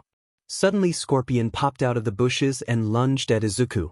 He rolled to the side as the mutated villain stabbed his tail into where Izuku had been, and then Vulture flew overhead and started shooting down his sharpened feathers at him. Izuku had to keep rolling to avoid the feathers until his spider sense gave him a new warning. Coming down at you. He barely had any time to react as Kangaroo leapt from the bushes and tried to kick Izuku, but he grabbed the villain's foot, stopping it just inches from his face, and threw him away. To your left. Coming at you. Above you. You're right. Izuku's spider sense was going into overdrive and it got to the point where it was actually causing him pain. Thinking quickly, Izuku tried to get a mental picture of his surroundings. Scorpion would come at him from right, Shocker from the left, Vulture from above. Rhino was likely turning around and going to charge him again after those two attacks, and Kangaroo should still be recovering from being thrown into a tree. With that in mind, Izuku did the best he could. Shocker and Scorpion came at him from both sides. Izuku shot a web at Shocker's arm, causing him to miss his attack and hit Scorpion instead, sending him flying through a tree. Then Izuku webbed Shocker's face to keep him from seeing anything. Shocker, now blinded, aimed his attack to where he knew Izuku had been, prompting Izuku to jump to his feet, and then into the air to dodge it. Vulture shot down more feathers at Izuku's back, and Izuku turned around mid-air, and shot webs at the feathers, deflecting them, before he landed back on the ground. His spider sense was going off strongly behind him, so he knew Rhino was coming up next, and as the huge villain charged at him, Izuku simply jumped back over him. Vulture shot down more feathers at him, and as Izuku turned to shoot webs at them, suddenly he felt his spider sense alert him of some coming from his left. Molten Man. Izuku swiftly realized and changed his plan. He shot a web line at the ground a few feet away and pulled himself down towards it, dodging the feathers and the fireballs. Only for Kangaroo to jump off a nearby tree and kick him in the face. Ack! Izuku went flying back, splitting a thick tree in two as he flew through it. As Izuku was on the ground, recovering from the attack, Kangaroo didn't let up, jumping from tree to tree until he jumped over Izuku, raising his leg in the air before coming down to try and land another kick to the face. Izuku did what he did last time, and grabbed the villain's foot before it reached his head, but the villain was prepared for this and he quickly used his other foot to smash Izuku's face into the ground, getting off a good 3 hits before Izuku threw the villain to the side once more. He quickly got to his feet and went to finish Kangaroo off, but as he ran to the downed villain he sensed an attack coming and jumped back as a stream of fire from Molten Man blocked his path, but he wouldn't worry about that now as before he could react, Shocker, who had the webbing melted off his face by Molten Man, shot another blast at him, sending him flying. The minute. Izuku cursed as he rolled mid-air, balancing himself as he skidded across the dirt on all fours.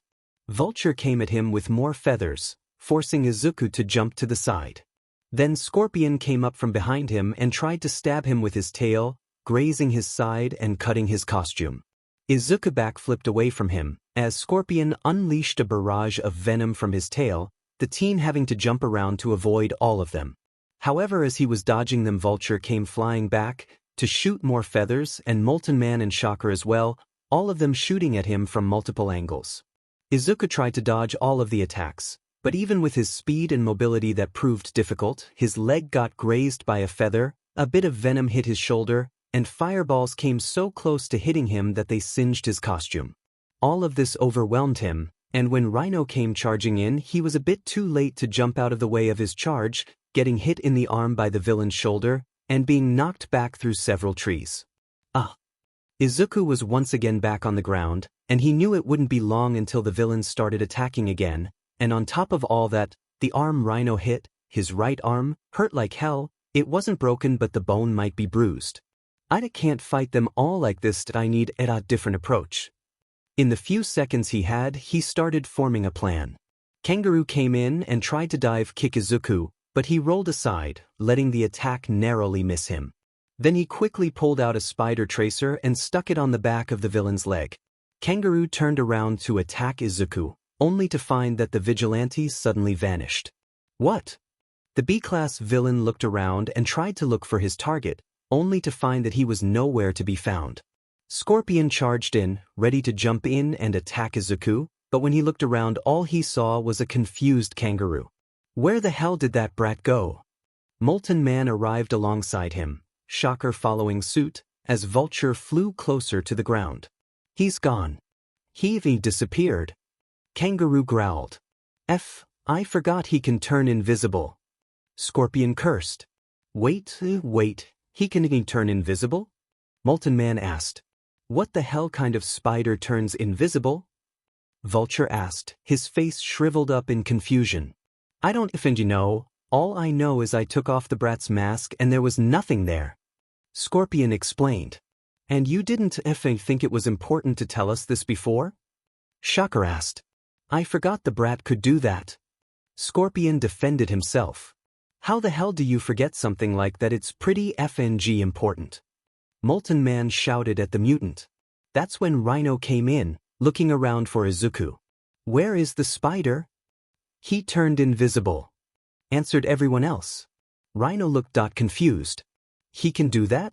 Why can he do that? We don't know either. Scorpion said.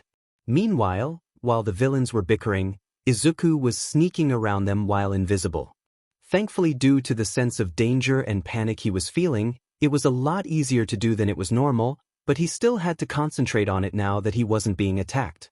He could just try and stealth attack them all right now. With his speed he might be able to take all of them but Rhino out, he was pretty sure he could beat Rhino. However, that plan had risks. Firstly, if he failed to knock all of them but Rhino out, he'd have given away his position and be open to attacks again. And in his injured state, a fight with Rhino might be risky. Instead, he came up with a far safer plan. While invisible, he stuck spider tracers on all the villains, the two problems being Vulture who was in the air, and Molten Man who was on fire. However, he could pretty much guess Molten Man's position at any time, seeing as he literally stood out like a campfire at night, and as for Vulture. Twip. Ha! Vulture felt something hit his leg, and when he looked down there was a web stuck to his calf. Did you hear that? Kangaroo asked. He's still here. Look around. Remember to stay together. That freak is too strong to fight alone. Scorpion reminded them. However, by then, Izuku had already run away. He'd need some time to set up his plan. XXXXXXXXX. The 6 villains walked through the forest together, looking around for Izuku. Gah, how do we even know the brat is still around here? Molten Man asked, very annoyed. That they had yet to find the boy. We've been looking around for an hour. It's only been 20 minutes. Shocker told him. Calm your melons. But it's true, that little web-slinging brat could have web-slinged his way home already. Scorpion pointed out. I'm sure he would have done something about it if that happened. He went through all the trouble of setting this up, right? Shocker pointed out. I don't know, that guy was sketchy. Molten Man said. Aren't we all? Shocker joked. Thump. Suddenly from the left, 2 rocks flew out from the trees, hitting both Vulture and Molten Man right in the head. Molten Man dropped as he was instantly knocked out, his quirk deactivating and the flames subsiding, while Vulture fell right out of the sky, hitting the ground unconscious. He's there. They turned to the left and went all out. Shocker started unleashing full power blasts in that direction, knocking over dozens of trees, while Rhino just charged in the direction he saw the rocks being thrown at, with Scorpion following suit. Kangaroo was about to jump into action, but little did he know while everyone was busy attacking their left, Izuku had already snuck up on their right, and was right behind Kangaroo. But, with a quick hit to the skull, Kangaroo fell to the floor unconscious. Huh! By the time Shocker turned around to see Kangaroo's unconscious body, on the floor, Izuku had already disappeared into the trees. What the hell? Scorpion and Rhino came back and saw Shocker staring at Kangaroo's unconscious body. What the hell happened? Scorpion asked. I don't know. I just turned around and he was down. Shocker explained, now thoroughly panicking. Sheet, the spider must have snuck up on him. The minute we're screwed. Calm down. We can't start panicking now. Scorpion hissed at him. Calm down? Calm down? He took down half our team. Shocker pointed out. Scorpion walked up to Shocker. Well, freaking out isn't gonna dash. Slam. Suddenly Izuku turned visible, standing right in front of Scorpion and Shocker, and punched them both in the face. The 2 villains flew in opposite directions, hitting the ground unconscious. Quickly Izuku turned around and shot a web right at Rhino's face. Ack! Rhino shouted as his vision was obscured. He was about to try and rip it off, when, Hey ugly, what are you waiting for? I'm right in front of you. Izuku taunted. Rag. Rhino, now infuriated, stomped his foot into the ground, and started blinding, charging in the direction of Izuku's voice. He felt his body smash against trees, as he ran horn first towards Izuku, or at least he went to where he assumed Izuku was. Then suddenly, the ground was gone, and he found himself falling. 10 seconds later, he hit the ground. Instantly he got up and started trying to look around to see where he fell, before remembering that his face was covered. What happened? Where am I? A hole. Not that he could see it, but Rhino was currently in a very deep hole that Izuku had spent the last 20 minutes digging. Turns out when you have super strength and super speed, you can dig quite deep in very little time. Izuku stood at the top of the hole, looking down at Rhino who was still moving around trying to figure out what just happened. He could just leave him here, but just in case he figured out how to climb out of the hole, it was best he cover it up. XXXXXXXXX. Thank you for showing up on such short notice, All Might, Naomasa said as he and All Might walked through the same forest Izuku had fought the villains in. Of course, after Izuku handled all the villains, he immediately notified the authorities, who arrived within the hour. The forest was now crawling with police, taking away the villains, and investigating every inch of the forest. I'm happy to help an old friend, All Might said as they walked deeper into the forest. What did oh? The 2 stumbled across the hole Izuku made, but they couldn't even see it under the pyramid of rocks, all webbed together. Under all this is a hole where Rhino is currently located. Seems like Spider-Man didn't want to risk him climbing out. Naomasa explained. Well, I suppose that's a good thing. Villains like him have a penchant for destruction after all. All Might said as he walked over to the rocks. We also found this. Naomasa pulled a note out of his pocket. It's from Spider-Man. All Might raised an eyebrow. Oh. It says that he went to sleep and woke up in my costume falling out of the sky, and when I landed I was ambushed. Naomasa read. Whoever broke them out wanted me dead. Be careful, they seem to be pretty sneaky. Signed you, friendly neighborhood Spider-Man. So all of this was out of some kind of assassination attempt on Spider-Man. All Might assumed. I'm not so sure. Naomasa pocketed the note. It says that he went to sleep, not that he fell asleep, meaning that he most likely was at his home.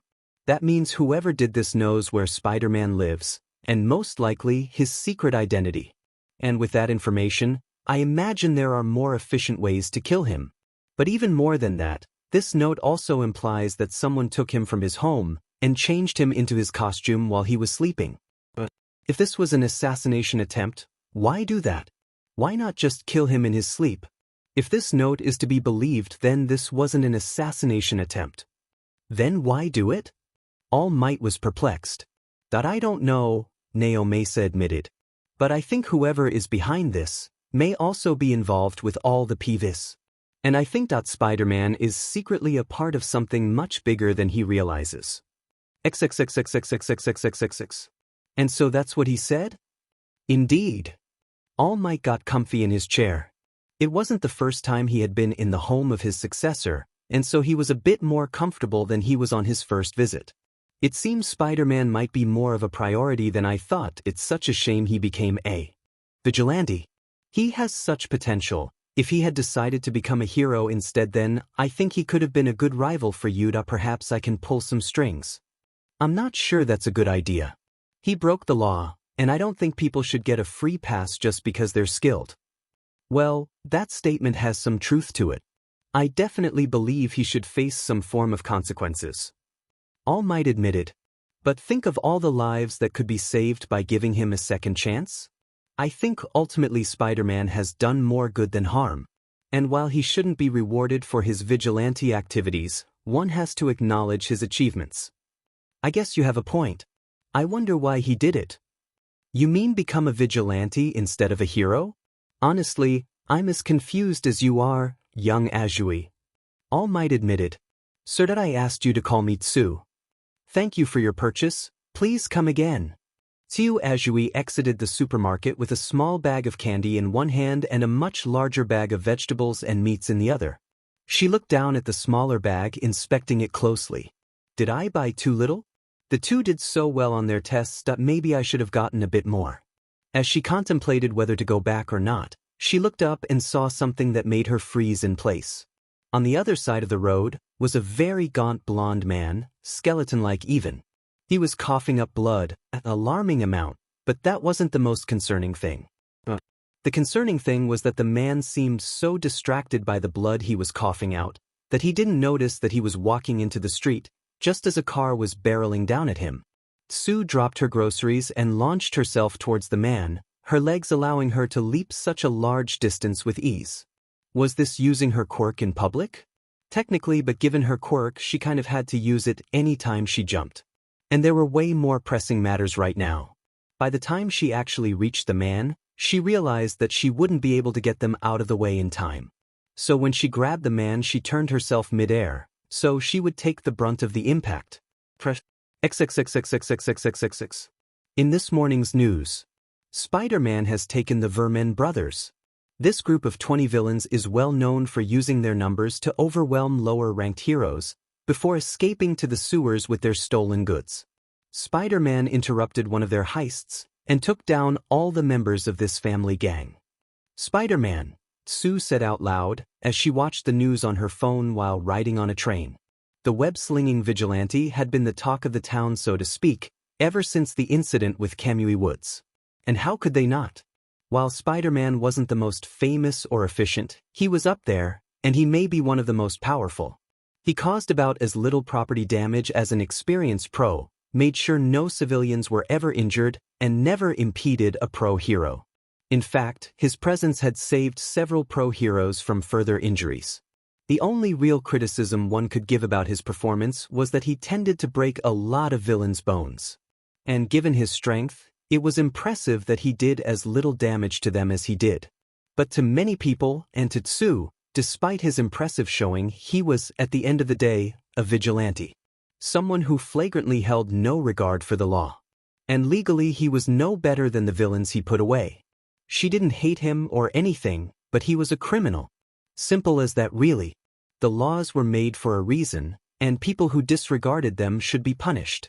Now as someone with a mutation quirk, Tsu understood that sometimes enforcement of the law isn't always fair, or even right, but it wasn't like Spider-Man stepped in to stop a mugger from hurting a woman when there were no heroes, and that was a one-time thing.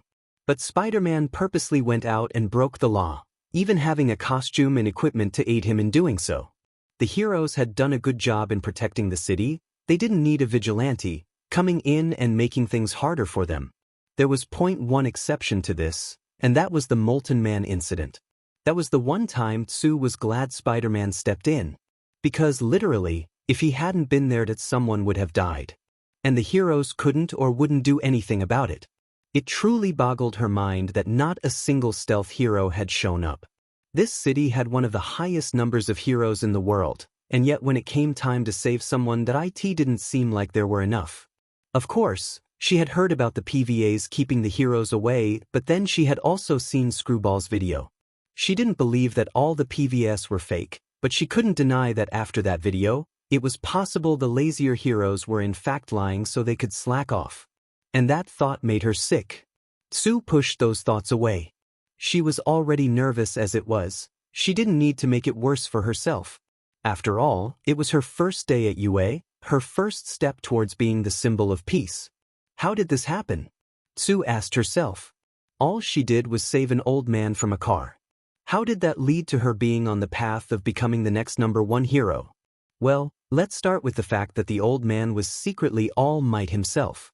That had come as a shock when he revealed it to her at the hospital, because she had gotten hit by a car after all, but it wasn't as shocking what came after. The whole thing about One for All was unbelievable. Literally, she wouldn't have believed it if she hadn't heard it from All Might himself. A power passed down from generation to generation. The power to crush buildings and move faster than bullets. The power of the symbol of peace. And he just offered it to her. How does a person react to that? Well, firstly they say yes. Anyone who wanted to be a hero would obviously say yes. Why wouldn't you? Or at least that was Tsu's logic. Now she can kind of understand why someone would refuse. The pressure she felt now, the weight of the responsibility she had been handed. She knew that becoming All Might's successor would be a lot of hard work and responsibility, but at the same time, that's what she signed up for when she decided she would become a hero. She would be responsible for people's lives after all. But the more she thought about it, the more she understood that All Might was more than the #1 hero. He was the symbol of peace. A figure of legend. Someone who would be talked about in history classes for the rest of time. All Might was someone people aspired to, looked up to, idolized, worshipped even. He inspired hope in the world, and his very presence lowered the crime rate. And Tsu would have to follow in his footsteps. The very thought of doing that almost made her tremble. It was terrifying. Still, All Might of all people had chosen her, and given her his power. That had to mean something. And it's not like she couldn't think of upsides to this. While Tsu never really wanted to be the #1 hero, she had to admit that #1 hero Froppy did have a nice ring to it in her mind. She never really cared for fame or fortune, but the idea of having more than enough money to comfortably care for her family was appealing. And she can't deny the idea of a bunch of kids going around in little Froppy costumes. Both amused her and warmed her heart in a way that calms her nerves a lot. Tsu took a deep breath, and in seemingly no time at all, she was at her stop. She exited the train and started walking down to UA. At least she didn't have to worry about power. For the most part, One for All should give her the ability to follow up All Might in that respect. Or at least that's what she wished she could say. One for All was not behaving in the slightest way that either All Might or Tsu predicted it would. For whatever reason, Tsu couldn't use the power the same way All Might had. When she first tried using it, It broke her leg, making Tsu experience the worst pain she had ever felt in her life. At least when she got hit by the car, she passed out afterward. So after a lengthy stay in the hospital, she got to work trying to figure out how the hell she could make that quirk work. And all might was to, well, let's just say it was very obvious he was new to teaching, and a lot of the advice he gave was not super helpful. So she was on her own for the most part. She tried just reducing the amount of power she used, but that got her nowhere and nearly gave her a broken arm. So she figured that she would have to look at it from a completely different angle, and looked up tips for controlling stockpiling quirks, and with the help of the internet, she eventually managed to develop a technique for spreading one for all throughout her entire body, at a very lower percent, mind you. Only about 3%, which was a bigger boost than you'd think. With that power and her own quirk, she aced the entrance exam, although she was disappointed in herself that she got so few rescue points. Yeah, she didn't know about them, but at the same time, she feels like she probably should have gotten more. Tsu stopped when she reached UA gates and looked up at them. This is where her story would begin. Izuku was disappointed, but at the same time not. He was relieved when he learned he got accepted into the support course, thanking Deku quite thoroughly afterward, but his expectations were mixed. On one hand, he would still seem like quirkless Deku to everyone else, so he didn't really expect to be treated any differently. But on the other hand, it was UA. Sure, he wasn't in the hero course, but it was still UA. And he was being taught by Power Loader. However, being honest, Power Loader was pretty much the only exciting part of class so far. He'd been a UA student for about 3 days, and aside from occasionally seeing some pros in the hallways, nothing was really heroish to him, which he should have and to some degree expected considering he was in the support course. It was just hard to be so close to his dream yet so far at the same time. Alright everyone. Power Loader addressed the class. Today is the big day. You will all be assigned a student from one of the 2 hero course classes to make a costume and support gear for. Okay, that got Izuku's attention a bit more. The green-haired teen perked up and got ready to take notes. Power Loader took out a basket full of papers. Each paper contains the name and information of the student you will be working with, as well as a request for their costume's appearance and function. Try to stick to them, but if you absolutely need to, then just discard them. That struck Izuku as strange. Shouldn't they stick to the request as much as possible? Maybe some of the hero students would ask for something unreasonable, but the order to just discard them like that seemed callous. Izuku decided that he would do his best to stick to the desires of whoever he got paired with, and help them as best he could. The students got up and lined up to get a paper off of Power Loader's desk. And what do you know, Izuku ended up standing right behind Mei Hatsum, Niku's big sister that she apparently hates so much. Izuku hadn't interacted much with her, and that was because Mei didn't seem to want to interact with anyone either at all. He has only known her for 3 days, and he was pretty sure he had a good grasp of her entire life. She was obsessed with creating things. Absolutely obsessed. The class wasn't even assigned any projects to work on yet, but Met bugged the teacher so much about it, she was already creating some kind of mech suit. Mei hasn't interacted with any other member of the class and didn't even seem to know their names. It gave Izuku a better picture of why Deku had such a problem with her. Mei seemed like the type of person to completely ignore her little sister. Although most of this was just Izuku's assumption, so maybe he would be proven wrong? Once Izuku got to the front of the line, he took his paper and started walking back to his desk. After he got back, he took a good look at his paper. The student he would be working with was Tsuyu Azui. Izuku immediately blushed intensely when he realized that the person he would be making a costume for was a girl. Immediately he looked up and raised his hand. Midoriya, there are 3 girls in this class. And you may have to make costumes for female heroes in the future, so you should get used to it now. It seemed like Power Loader pegged Izuku's type from the start, and got a lot of questions like this from boys like him. Oh, okay. Izuku lowered his hand in defeat, before looking down at the paper. Okay, Izuku. You can get through this. You fought an A-rank villain. You can make a costume for a girl. XXXXXXXXXX. He was wrong. He was so wrong.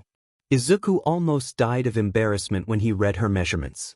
Seeing as he was making a full-body costume, he needed to learn the size of her, well, everything. But there were some bright sides. For one, Azui didn't want an overly revealing costume, which was good. Izuku didn't think he could handle making something like Midnight's costume or, heaven forbid, her original costume. He shivered just thinking about it. Another positive thing to come from this is that Azui didn't ask for anything impossible. The sticking to walls feature was something he was already very familiar with, and making it good for treading water should be simple enough. It was one of the things Niku had taught him after all. The part about allowing mucus to seep through the suit would be a bit tricky, but he could figure something out. Honestly, the most difficult part would be making it look appealing, as well as very frog-like as she requested. But he would try his best, although he would likely have to ask Niku for some help. The younger Hatsum had said that she would be more than glad to help Izuku with his UA support class stuff, if not do it for him. She said that not only would it give Izuku more time to be Spider-Man, but also give her a preview of what she would be doing at UA.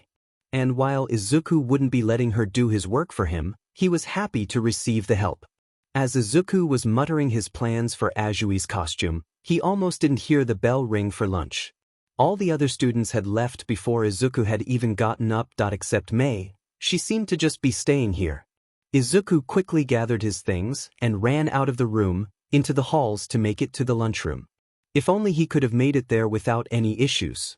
As Izuku was running through the hallway, he suddenly saw a group of thuggish-looking boys standing in the middle of the hallway looking at him with malicious grins on their faces. Well, Midoriya Izuku. Long time no see," said the lead one, a delinquent with dyed blonde hair. "Remember us?"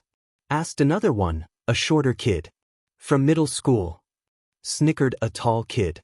"Oh no," Izuku thought, and his expression reflected this, getting the kids to laugh. "Looks like he does." The blonde cackled, before cracking his knuckles. "Hey Deku, you got off a bit easy after Bakugo died. So why don't we pay our respects by beating ya up for his sake?" Izuku sighed, as the other two kids surrounded him, getting ready to attack. He could have easily stopped them and fought back, but that would be way more trouble than it was worth. The lead kid threw a punch at Izuku, but his spider sense didn't go off. The punch connected, and Izuku tried his best to make sure it looked like it hurt, while also falling back onto the floor. The bullies then started kicking him, and Izuku curled up into a ball. Stop!" Izuku cried out. It was all an act. Their hits didn't even hurt, but he obviously couldn't let them know that. He hoped this would be over soon. He was hungry. "What on earth are you doing?" Izuku's eyes widened. That didn't sound like a teacher. Wait, could it be? The three boys looked up and saw Ida, Achiko, and Tsu charging at them, with very upset expressions on their faces. "Get away from him!" Achiko moved forward and shoved the boys off him. Ida put himself between the boys and Izuku, while Tsu helped him off the ground. "Are you okay?" Tsu asked Izuku. Izuku was speechless. All he could do was stare at the girl in disbelief. No one, not one time had anyone ever helped him when he was getting bullied. Never. Sure, he kind of expected that maybe the teachers at UA, being pro-heroes and all, would help, but the students wait that he knew this girl. She was Tsuyu Azui, the girl he had been assigned to make a costume for. "Hey! Step off!" barked the blonde thug. "What do you mean step off? You were attacking someone who couldn't defend themselves," Achiko shouted at the gang.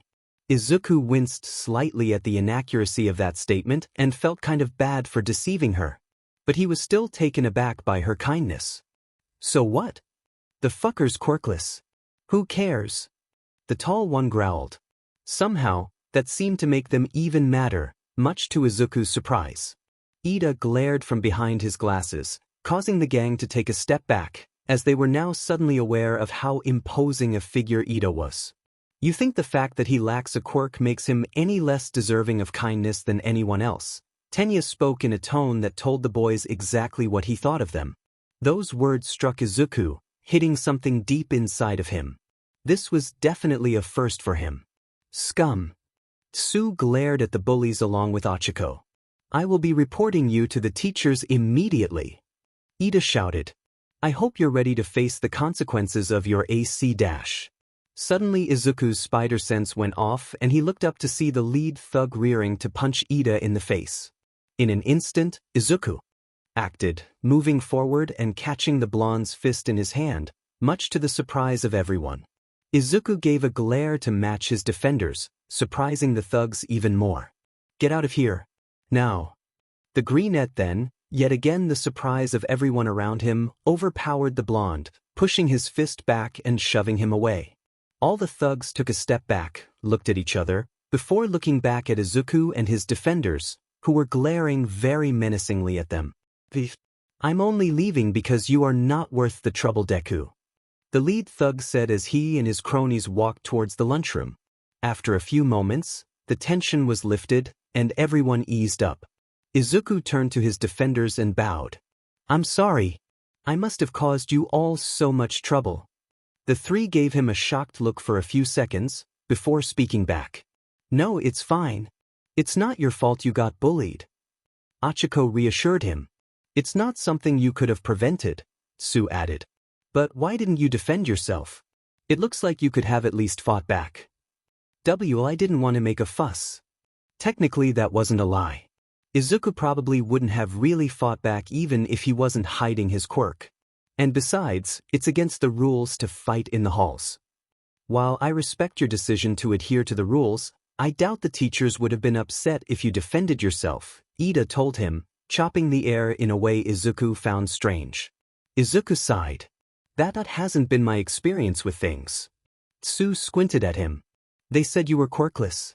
Is that true? Izuku flinched and started sweating a bit. Why yes, I'm sorry if you feel like you wasted your time defending me.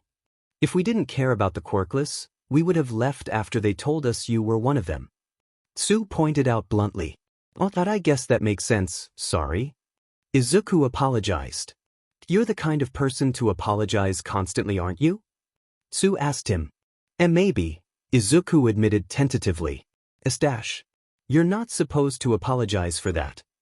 Sue stopped him and watched as Izuku suppressed the urge to apologize again.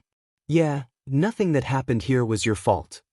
Hachiko reassured him, flashing him a bright smile. Don't feel bad about anything. You even saved Ida from a nasty punch from those JRs. Ida nodded. Yes, I apologize for not paying attention. I didn't think those scoundrels would attempt to attack me mid-sentence. We must report them to the principal immediately. But I think we should probably have lunch first. Azui pointed out. Izuku bowed again. Sorry I kept from lunch for so long. Azui gave him a deadpan stare. What did we just talk about? Yeah, it's not your fault. But we should get on our way now. Hachiko said. It was nice to meet you. Oh. Izuku realized he never introduced himself. I never gave you my name, I'm so dash. Don't, Azui told him. Don't apologize. But I'm Izuku Midoriya. It's a pleasure to meet you all. Izuku said awkwardly. Midoriya, I thought they said your name was Deku? Hachiko gave him a confused look. Izuku winced. That was a nickname I was given that IT has some bad memories attached to it, so I'd like to ask that you please don't use it. Understood. Ida said. I am Ida Tenya. Hachiko Uraraka. Hachiko introduced. My name is Tsuyu Azui. Tsu said. It was nice to meet you. Why yeah? Izuku stuttered. As the three moved towards the cafeteria, leaving Izuku behind, Tsu suddenly stopped and looked back at Izuku. Tsu, what's wrong? Hachiko asked. Midoriya, you don't have any friends to eat with, do you? Tsu asked, but it was more a statement than a question. No. Izuku tentatively admitted, looking away in embarrassment. Well, then you're coming with us. Tsu walked over to Izuku and grabbed his arm, bringing him with them. Izuku was once again in shock. Someone wanted him around? Well, someone has to make sure you don't get attacked in the halls again, Tsu stated bluntly. Good idea, Tsu. Hachiko agreed. Don't worry, we're Hero Corps students. We'll keep you safe. Very well. Looks like you'll be coming with us, Midoriya. Ida said as he and the others dragged Izuku along with them to the cafeteria. What? Amami! Cried a little girl in the middle of the park, no older than 8. Wah! The people walking past only spared a glance at her, before pointedly ignoring her and walking past. And that was when Izuku arrived, dropping down in front of her, and causing the people around to freeze in shock. Hey there! Izuku crouched down in front of the girl, hoping to seem less intimidating. Did you get lost? Are you looking for your mommy? The girl looked at Izuku, her eyes brimming with tears, and nodded, too upset to speak. Well, why don't we go find her, come on? Izuku stood up and extended his hand out to her. The little girl looked hesitant, but she eventually took his hand and the two started walking along. Izuku noticed that the girl was still super scared, and so he started to think of ways to calm her down. Quickly he spotted an ice cream cart, with the person running it staring at the two of them, like pretty much everyone else. Figured, do you like ice cream? Izuku asked her. XXXXXXXXXX. Anna. A woman shouted as she ran near a pond in the park, frantically looking around for someone. Anna, where are you? Mommy. The woman turned around so quickly it was a wonder she didn't trip and saw her daughter running towards her. Anna. The woman ran towards her daughter, and when the two met, she kneeled down and embraced her. Oh Anna, don't worry me like that. The woman shed a few tears as relief flooded her. Mommy, I was scared. I didn't know where you were and I was all alone. The girl said before she said something that made her mother pause. And then Spider-Man came and helped me. Spider-Man. The mother repeated as the two separated, and she suddenly noticed the half-eaten chocolate ice cream that her daughter was holding. Meanwhile, in the trees a few yards away, Izuku was perched on a branch. Probably was a good thing I didn't approach her. Izuku thought. Okay, now that the girl is okay, I should still have an hour before I have to get to school. While most of the time, Izuku would patrol at night, occasionally he would have to switch up his schedule and patrol early in the morning before school started. Sometimes it's because a dangerous hero had shifted their patrol schedule, or maybe it was just because he wanted to make sure people didn't get a good idea of when he operated. With the girl safe, Izuku swung away, keen on finding some more good to do. XXXXXXXXXXX. Darn it. I barely did anything this morning. Izuku lamented as he ran to school, now in his UA uniform.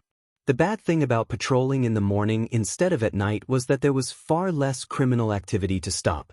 He had to be content with helping little girls find their moms, carrying people's groceries, and assisting old ladies across the street. Not that he had an issue with that, it's just that he needed to do more. Display his skills, improve himself. And for that, he needed villains to fight. Oh, speaking of crooks, Izuku stopped in his tracks when he saw the absolutely enormous crowd of reporters outside of UA completely blocking the entrance. How did I wonder what they're doing here? Izuku was more confused than anything. Sure, UA was world famous, but this was not a normal occurrence. What changed?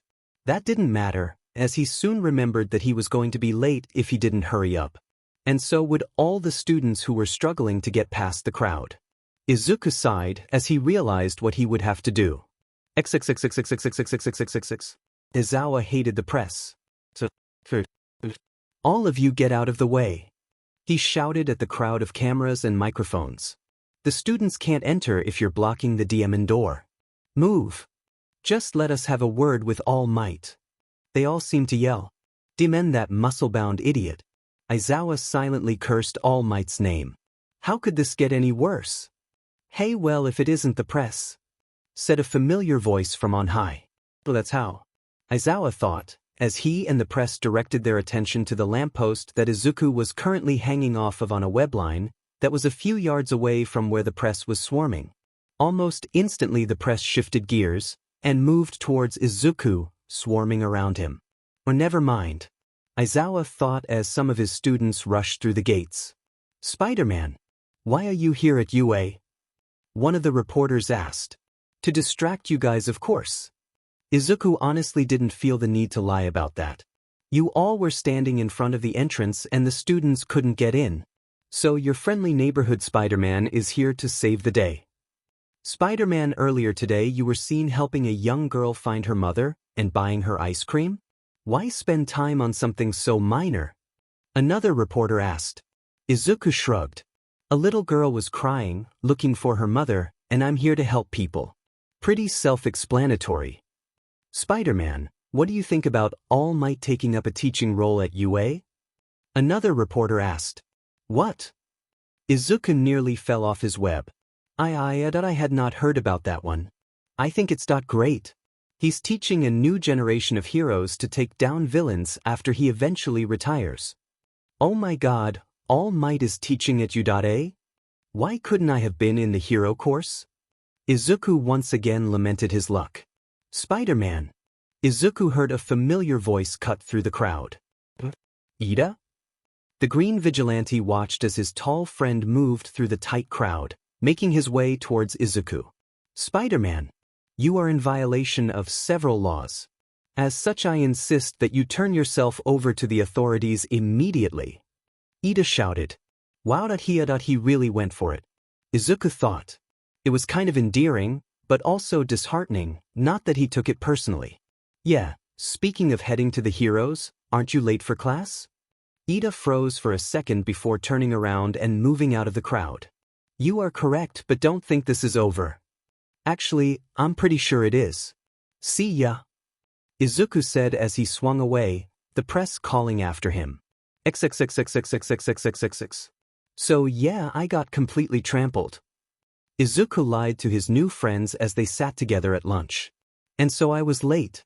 Thankfully Power Loader was very forgiving. Those people are positively out of their minds. Ida complained. To block the gates of UA in such a way. And when I attempted to answer their questions, they seemed to ignore me. So rude, Sue stated. Thank goodness Spider-Man came. I was worried I would have to float my way over them. Achiko said. Izuku tensed slightly but tried not to make it obvious. Spider-Man, while I am grateful he allowed the students to enter, he had no right illegally using his quirk the way he did. Ida protested. Agreed. Although I don't know what you thought you'd accomplish walking up to him and telling him to give himself up. Sue told him. Did you actually think he would do it? It was my intent to give him a stern speech about the consequences of his actions. Ida explained. And had I not been limited by time constraints, I would have done so. No offense, Ida, if the pro-heroes trying to arrest him didn't make him stop, I doubt your speech would have. Achiko patted him on the back. Well, I had to at least attempt to dissuade him from his vigilante actions. Ida said. He simply cannot be left alone. Achiko shrugged. I don't know, it seems fine. Sue and Ida gave her a questioning look, and Izuku just looked surprised. He shouldn't just get away with breaking the law, Uraraka, Sue told her. He needs to be held responsible for his actions. I know that, and I'm not saying they should just ignore him, but I don't see what they need to prioritize him, Achiko told them. I mean that I kind of think he's doing more good than harm. Uraraka, I must ask you to rethink that statement. Ida shouted. Spider-Man shows a clear lack of respect for the law. If he is allowed to roam free, then he will bring forth a lawless world of pure chaos and anarchy. That I don't know about that, but he's definitely a problem. Sue looked at Achiko. Most of the reason she doesn't cause any real harm is because he's so skilled and powerful. But if he's just allowed to roam free without consequence, that sends the message that it's okay to break the law and commit vigilantism if they're powerful and skilled enough. And lots of people would have delusions of having that level of skill. He could inspire a lot of people to try and become vigilantes themselves. I mean, wouldn't those people become vigilantes anyway? Achiko asked. I don't see why anyone would look at Spider-Man running from the heroes and think, that looks fun, unless they were gonna end up doing it anyway. You know, as a pro-hero, you're gonna have to catch him, right? Sue asked her, curious as to why Achiko had such a positive attitude about someone she could be tasked with hunting down. I mean, probably not, Achiko told her. It's gonna be a while before we get on the field, and I doubt he'll still be around by then. It's honestly pretty surprising he hasn't been caught yet. And even if I did have to catch him, I don't have to hate him. He seems like a nice guy. I guess that I don't really hate him, it's just I don't think he should be doing something so illegal. Sue said, I too do not despise Spider-Man as a person, and putting aside his vigilantism, I actually quite admire his attention to detail when it comes to ensuring the safety of civilians and property, as well as not overlooking the little things, such as assisting children and the elderly. However, I cannot put aside his flagrant lawbreaking. Ida explained. Azui turned to Izuku. What's your opinion about Spider-Man, Midoriya? Izuku was sweating bullets, trying his best to look inconspicuous. You know. He's a vigilante, so he's gonna get caught, and that'll be it. Hey, speaking of hero stuff, Azui, how did you like your costume? Azui, as well as Ida and Achiko, gave Izuku confused looks. Why me specifically? Azui asked him, tilting her head a bit. Did I forget to tell you? Izuku was honestly surprised he hadn't brought this up yet. He'd been friends with them for a few days now. I'm the one who was tasked with making Azui's costume. Huh? Achiko went wide-eyed, and Ida and Tsu looked mildly surprised. Whoa, that's a huge coincidence. Why yeah, I actually found out the same day I met you guys. Izuku gave a nervous chuckle. So what do you think? Do you need anything changed about it? No. I'm pretty satisfied with it. You did a good job. Tsu praised him, making Izuku turn crimson. Thanks for not making it too pervy, and sticking to my request. Oh, I could never. Izuku said quickly. Honestly, I don't think I could make a skimpy costume if I wanted to. It's too embarrassing. Oh well, I wish you'd made my costume too. I asked for something like an astronaut like 13. But instead I got a skin-tight costume. Achiko complained. Izuku gave Achiko a sympathetic look. Yeah, we were told to take your requests as more of a suggestion than an order. Oh, and Azui dash. Call me Tsu. The frog girl said, interrupting him mid-sentence. I let all my friends call me Tsu. I couldn't. Izuku stuttered out. We've only known each other for a few days. Isn't that too soon? It's fine, Tsu said nonchalantly, treating it like it was no big deal while Izuku was having a meltdown. Tsu. Izuku eventually managed to say, looking down at the ground and blushing intensely, much to the amusement of Achiko and Tsu. Have you tested if your quirk could let you camouflage? Tsu put a finger over her mouth as she thought.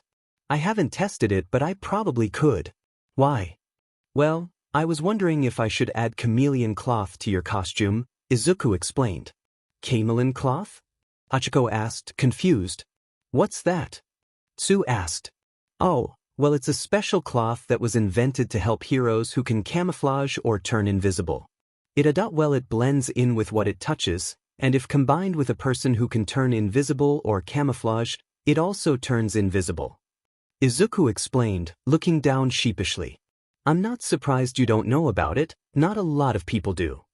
Izuku looked back up and saw all three of them giving him shocked looks. Is something wrong? XXXXXXXXXXXX.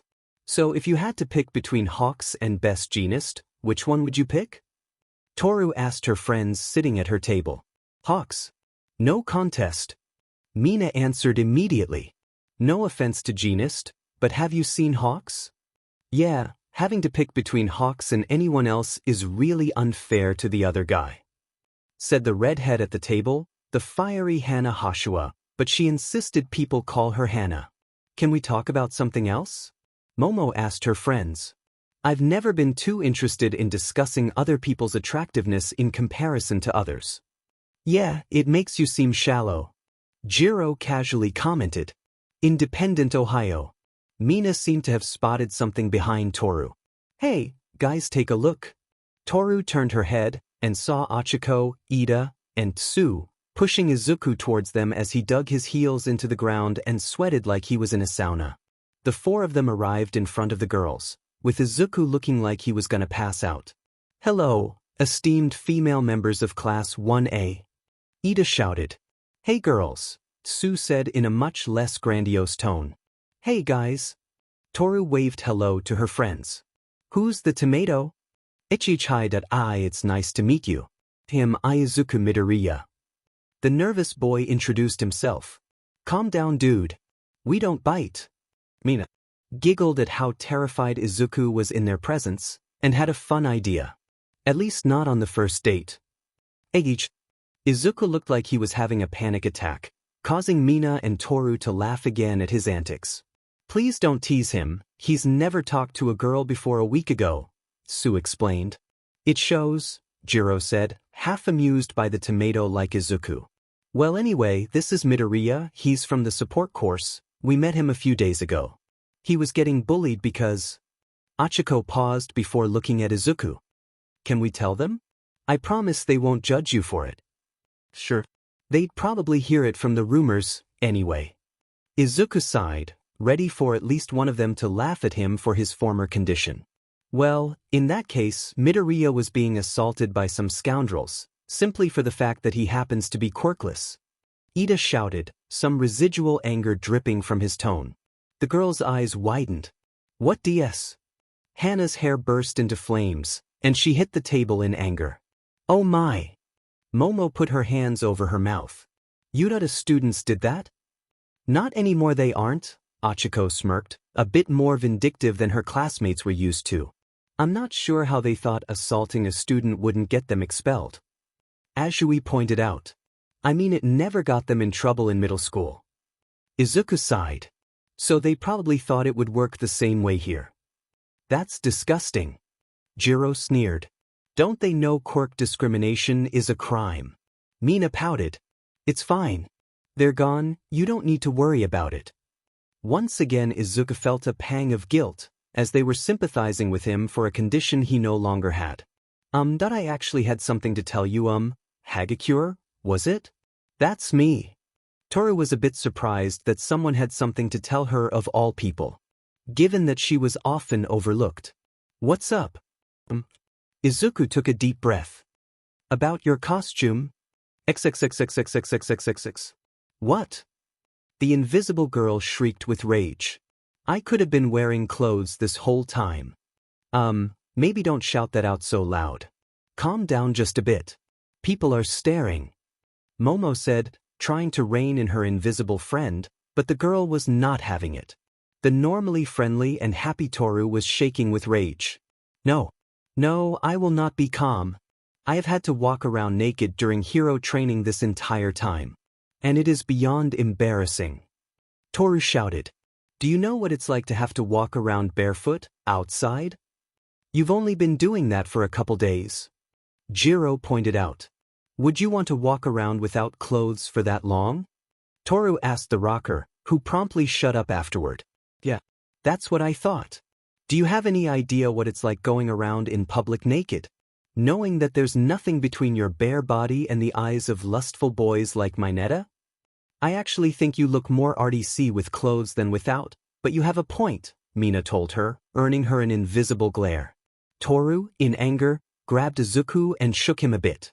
If I could be wearing a costume the whole time, then why didn't anyone make me one? I don't know.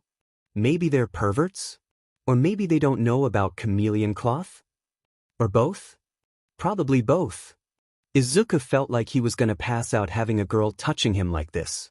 The support industry is filled to the brim with perverts. They've been trying to hide this for as long as possible. So not many people know about it. Everyone had a general look of disgust on their faces. Ugh, an entire industry filled with Minetas. Jiro gagged just thinking about it. Well, they can't all be bad. At least this one seems to be a decent human being. Hana said, giving Izuku some credit. Yeah, thanks Midori.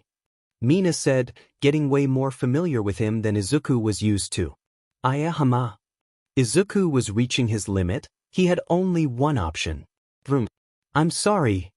Izuku shouted as he ran out of the cafe, as quickly as he could without drawing suspicion. Man, that guy is kind of a spaz, huh? Hana pointed out. Yeah, but he's a funny spaz.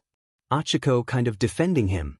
Try not to make fun of him, I've known him for only a few days, I already know he's lived a pretty sad life, Sue warned them. Well, I guess it's up to us to fix that. Mina said with a wide grin.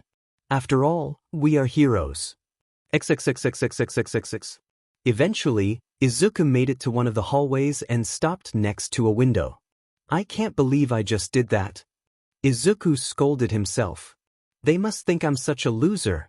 I mean I am, but I don't want them knowing that. Bia! Bia! Intruder alert!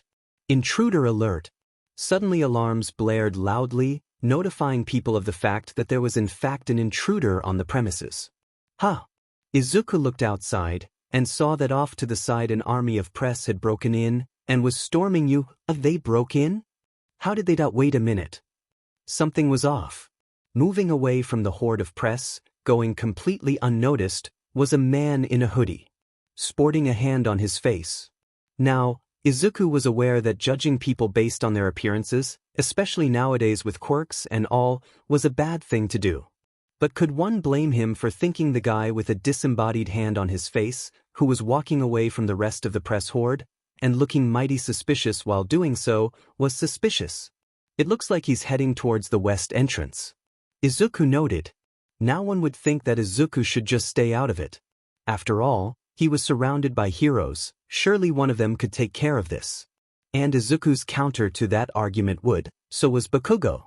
He looked around to see if there was anybody close by. Fortunately for him, pretty much everyone was in the cafeteria and was heading to the entrance on the other side of the building, meaning there was no one around to see him.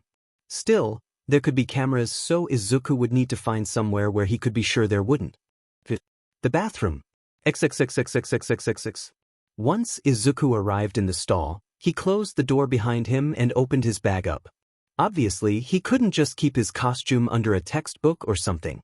That would get him caught rather easily. No, instead he had Niku install a fake bottom into his bag that could only be pulled off by his using his sticking to things abilities. Izuku removed the fake bottom and took out his costume, and after quickly putting it on, he looked for a vent. He couldn't just run out the entrance of the bathroom and run around the school. That would be stupid. Not only would it be likely for a pro hero to notice him, but also it would alert whoever it was he was trying to find.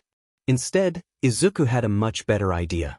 After looking around a bit, Izuku eventually found a vent and crawled up the wall, into the small opening. I have a feeling vents are gonna become my best friend over the years. Izuku thought as he remembered the last time he crawled around inside air ducts. After a bit of crawling, looking down through openings to see if there was anyone around, he noticed the man with the hand of his face, who had now broken into Yue. He was in a room filled with filing cabinets, looking around for something. Izuku didn't know what it was. Should I just take him down? No. If he is a villain, then I might overhear what his plan is. Izuku thought, settling down in the vent above the possible villain. The villain looked around for a while longer, before eventually stopping when he reached a certain file. Finally! All Might schedule. Now let's see when would be the perfect time to kill that BS at the USJ. He'll be teaching class 1A there in 3 days. Away from the main UA building, and his only backup would be Eraserhead and 13. Perfect. I can kill All Might, a few heroes, and a bunch of students. Ha! This is going to be amazing. That was all Izuku needed to hear. Yeah, I don't think so. Izuku pounced out of the gate and kicked the hand-faced villain into one of the cabinets, and then webbed him to it. Gah! Spider-Man?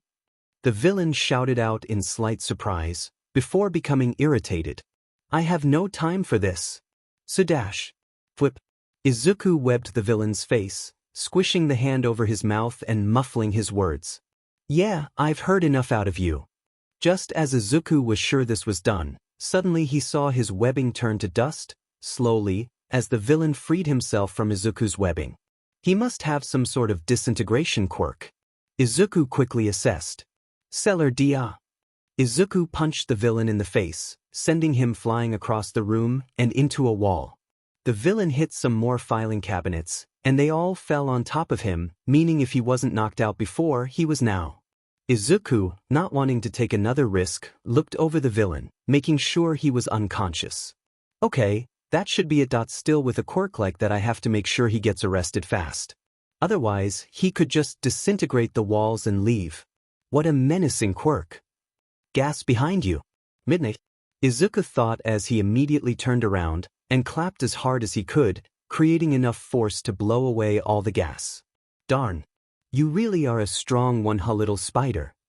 Midnight said in a way that made Izuku uncomfortable, most likely purposely so. Midnight. Listen, this guy broke into UA. Izuku turned around and pointed at the villain lying on the ground. He was looking for All Might's schedule. He said something about attacking him in Class 1A at the USJ. You have to take him in quick before he wakes up, otherwise, he'll escape. He has a really dangerous quirk, and he might be able to escape really easily if you leave him be. Nice diversion tactic. Seems you're as smart as you are strong. Midnight smirked. But I'm pro dear, even if that is true, I know you're the bigger threat. Me? What did I do? Besides the numerous acts of vigilantism? Izuku asked. Oh dear, you really should have just gone into the hero course. Midnight's smirk grew. We would have taught you what stalling for backup looks like. Gun. Midnight ducked and revealed Snipe behind her, who immediately shot at Izuku. Izuku moved to the side and dodged the bullets, before shooting a webline at Snipe's gun and pulling it out of his hand. Are we really doing this? Izuku was actually a bit angry. Sure, he was notoriously powerful, but come on, there was an actual villain here. Midnight was about to open up her costume to expel more gas, but Izuku dashed forward and grabbed her hand, before throwing her to the wall and webbing her hands to it. Snipe pulled out another gun and aimed it at Izuku's head, but Izuku grabbed it and crushed it before it could fire.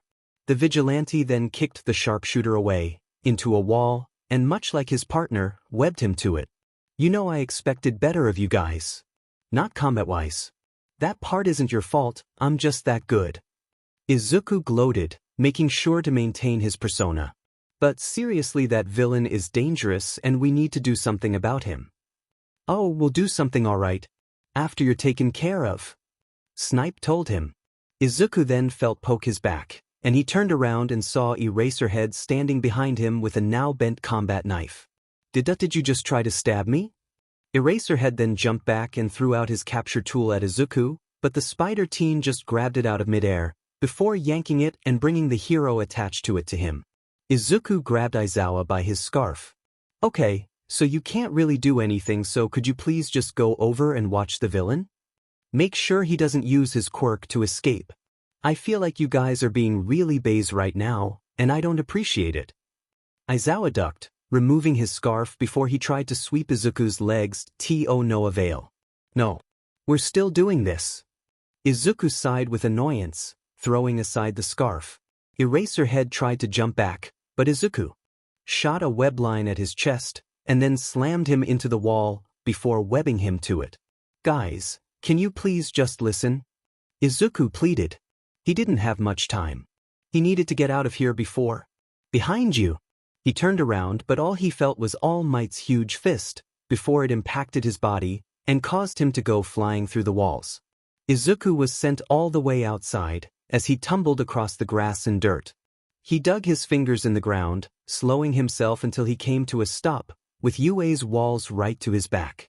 Izuku touched his chest, right where All Might had punched him. He's holding back. A lot. That was only a bit stronger than Rhino's hit. He must be underestimating me. All Might dashed through the openings in the walls he made, stopping a few feet in front of Izuku, who was still on his knees. I would suggest you surrender now, young Spider-Man. Don't panic. Don't panic. Izuku said, still very much panicking slightly. I can't beat All Might in a fight. And I doubt I can just turn invisible and run away. I have to find another solution. Izuku looked to the left, and saw that the army of reporters was still present, and was watching this not but a dozen yards away. They'll do. Izuku thought before looking back up at All Might. Okay, but I surrender. I surrender. Good choice. All Might told him as he got closer to him. Just one question. Izuku said suddenly, surpassing All Might and causing him to pause. Why did you let the villain in? I doubt what? All Might gave him one of the most confused looks Izuku had ever seen. The villain. The one who's probably escaping as we speak. Izuku said as loud as possible. He's the one who let the press in. And unless UA's security isn't as good as we were told it was, someone must have let him in. What on earth is he? All Might didn't realize what had happened until it was already too late, and he heard the sounds of a stampede coming towards him. All Might. All Might. All Might. All Might. All Might. The press mob completely enveloped the two. Hey, wait, stop. I'm in the middle of something I don't have time for dash. All Might looked back at where Izuku was, only to find that he had vanished completely. Damn it.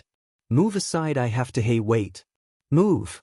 All Might tried to move out the cloud of press, but the extremely aggressive reporters refused to move aside, and the number one hero couldn't get out without hurting at least a few of them.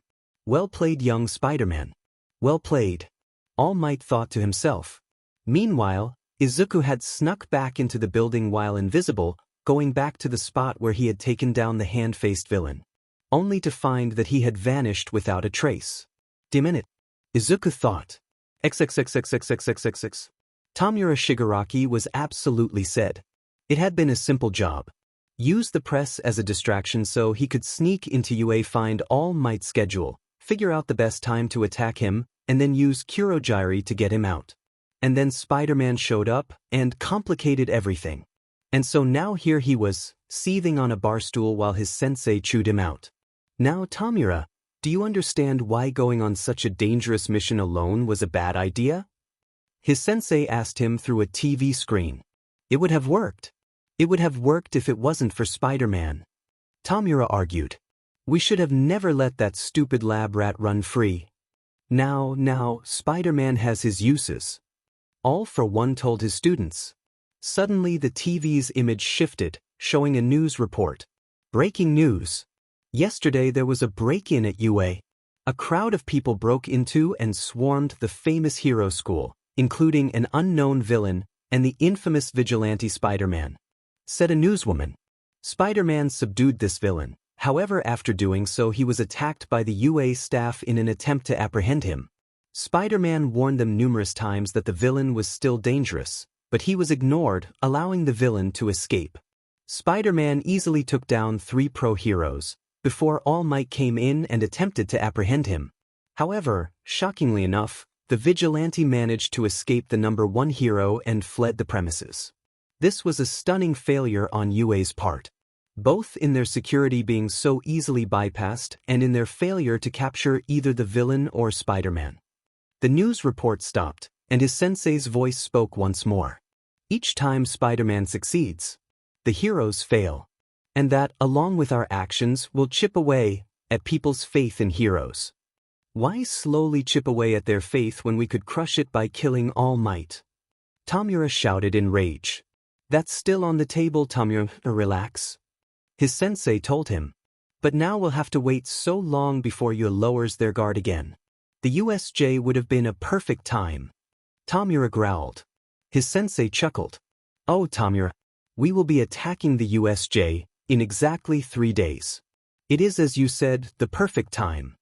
What? Tamura gave the TV a confused look. But Sensei, Spider-Man no doubt told them about our plan. They'll do nothing. His sensei interrupted him. Tamura, right now we are in a golden age of heroes. They are on top in all aspects, and people worship and adore them. But something that comes with being on top, and the thing that has caused many empires to crumble in the past, is hubris. Trust me, Tamura. Will not change their plans in any significant way. XXXXXXXXX. So now that we're all here, let us begin. Nizu said to his staff. All of UA's pro-hero staff had gathered in the meeting room, and they all knew why. It was impossible not to. So, would you 3 like to explain how the villain managed to escape? Nizu asked in an eerily calm voice, as he turned to Aizawa, Midnight, and Snipe. Not too long after All Might knocked Spider-Man away, the villain woke up and proceeded to use his quirk to destroy one of the walls and escape. Although we don't know how he managed to get out of the building entirely without anyone catching him. Aizawa explained. Footage shows that the villain seemed to have called someone who opened some sort of portal, allowing the villain to escape, Nizu told them. But that's not what I wanted to know. What I wanted to know is how you allowed that to happen, in spite of Spider-Man giving you a clear warning that such an event would transpire. Midnight and Snipe at least had the decency to look embarrassed, but Aizawa's expression didn't change. We thought that it was simply a diversion, something to distract us and allow Spider-Man to flee. The villain woke up far faster than we anticipated, and we had no idea that he had access to someone with a teleportation quirk. Aizawa argued. Very good argument. Nizu said with a tiny bit of sarcasm. Counter. Why did Spider-Man stick around as long as he did? He knew All Might was in our employ, and yet he stuck around long enough to be forced to engage with him. Why? Because we were stalling him. Snipe thought that was obvious. No, you were annoying him, Nizu told them. Once Midnight's sneak attack failed, there was nothing you could do to keep Spider-Man from charging through the two of you, turning invisible and leaving. And we've established that Spider-Man is more than intelligent enough to have thought of this. So why did he stay around for as long as he did? Because he was worried that if he left, we'd focus on tracking him down and not putting enough priority on the villain, Aizawa admitted, looking very annoyed. That's right. Also, if Spider-Man was so worried about his escape, why didn't he web him up? Nizu asked. Because he couldn't. Because the villain's quirk was able to destroy his webbing. Webbing, which may I remind you, is strong enough to restrain the Rhino, an A-rank villain notorious for his ridiculous strength, for a couple of minutes. Meaning to do that the villain would have to have a very dangerous quirk like Spider-Man said. Midnight and Snipe looked away with embarrassment, and even Aizawa looked a bit bashful. Man, you three really dropped the ball, huh? Present Mike told them. In your eagerness to catch Spider-Man and the villain, you prioritized the wrong person, and so we caught neither, Cementos told them. Okay, we get it. Midnight pouted. We screwed the pooch, but how could we have known All Might would just let him go like that? I didn't let him go. He used his environment and outwitted me. All Might defended himself. Saying you got outwitted by a child doesn't do you any favors, you know that, right? Aizawa deadpanned. Also, you held back far too much. If you'd managed to at least injure him a bit more, then maybe it could have slowed him down enough for us to find him, but you didn't do anything to him. He's just a boy. All Might argued. I'm not gonna go around punching teenagers at full strength. I barely punch anyone at full strength. Spider-Man isn't to be underestimated. He took Rhino down with ease. Twice. The second time while he was backed up with 2 B-rank villains and 3 C-rank villains. Aizawa informed him. He's capable of taking a single punch from you and living. Ahem. Nizu gathered everyone's attention. I would like to discuss the other things Spider-Man told you about the villain. Right? He said that he was planning some sort of attack at the USJ when All Might and Class 1A were scheduled to have a lesson there. Midnight said, her tone becoming serious. If that's true, then we'll have to cancel that lesson. Snipe said. Unfortunately, we can't do that, Nizu told them, causing everyone to give him extremely befuddled looks. What do you mean we can't do that? Aizawa asked with a slight edge in his voice. He literally told us that villains were going to attack us? We have no reason not to believe him, and even if we did, just as a precaution we should cancel the trip. Nizu took a deep sigh, sipped some tea before explaining. When Midnight first informed me of this, I immediately informed my superiors, and when I told them that I would be canceling the trip, they told me that they would not allow a change in UA's usual schedule. What? All Might coughed up some of his own blood. Why? They said it, show weakness, Nizu said, empathizing how ridiculous he thought that sounded. I tried telling them that we shouldn't risk our students' safety over pride or public image, but they said, and I quote, you have All Might, what's the worst that can happen? Demon it, Yagi. Aizawa cursed. Don't blame me. I'm just as mad as you are. All Might shouted. Unfortunately, there is nothing we can do about this other than hope for the best, Nizu told them. With that in mind, Aizawa, 13, Yagi, make sure to be on your guard and be ready to evacuate the students at a moment's notice. We don't know how dangerous these villains are, but we shouldn't take any more chances than we have to. Man, I can't believe an actual villain broke into the school. Achiko exclaimed as she ate her food with her friends. And to think I lied to everyone and told them it was only the press. Ida lamented. Well, you didn't know about it at the time.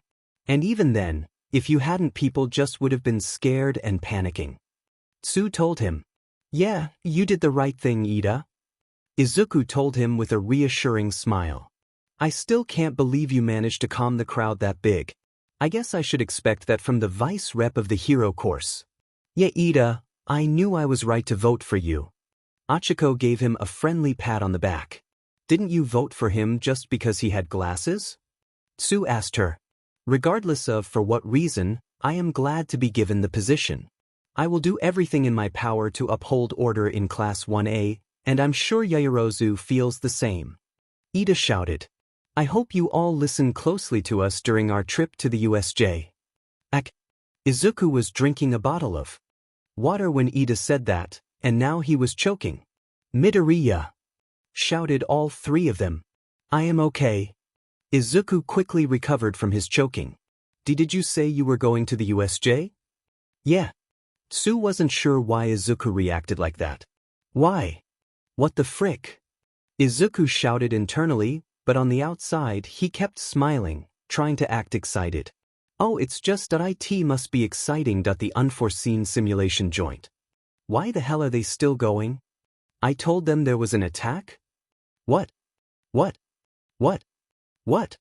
Izuku was internally panicking while trying his best not to let it show.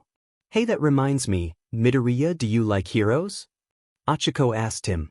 Oh, I love heroes. Izuku said a bit too quickly, eagerly hoping that it would distract him from the topic at hand. Let's talk about them. A lot. XXXXXXXXXX.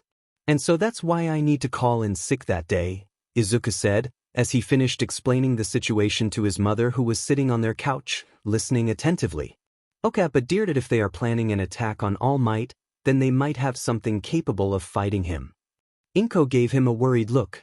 Izuku, I know you're very powerful, but to fight something on All Might's level.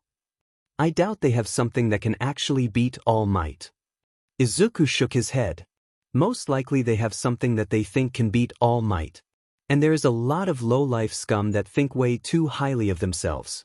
Ultimately, All Might should be able to beat them by himself, but still, the villain might be powerful enough to hold All Might off for a bit, and I doubt they'd send just one villain to fight All Might, 2 pros, and a group of UA students. They probably have a bunch of villains. Maybe even a few powerful ones.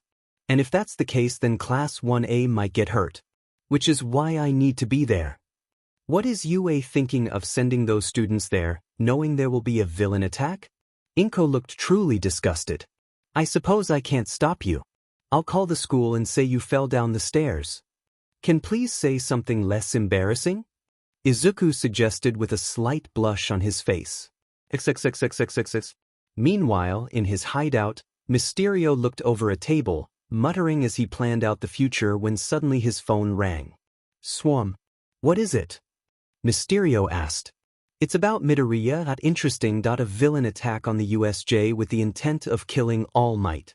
And UA knows about it and intends to let it happen. Interesting. Yes, this will help our cause greatly. Although we might have to interfere to get the most out of this event. I believe All Might could use a little diversion. XXXXXXX. Izawa hated this. He hated the fact that he had to lead his students into a possible villain attack, and he couldn't do anything to stop it.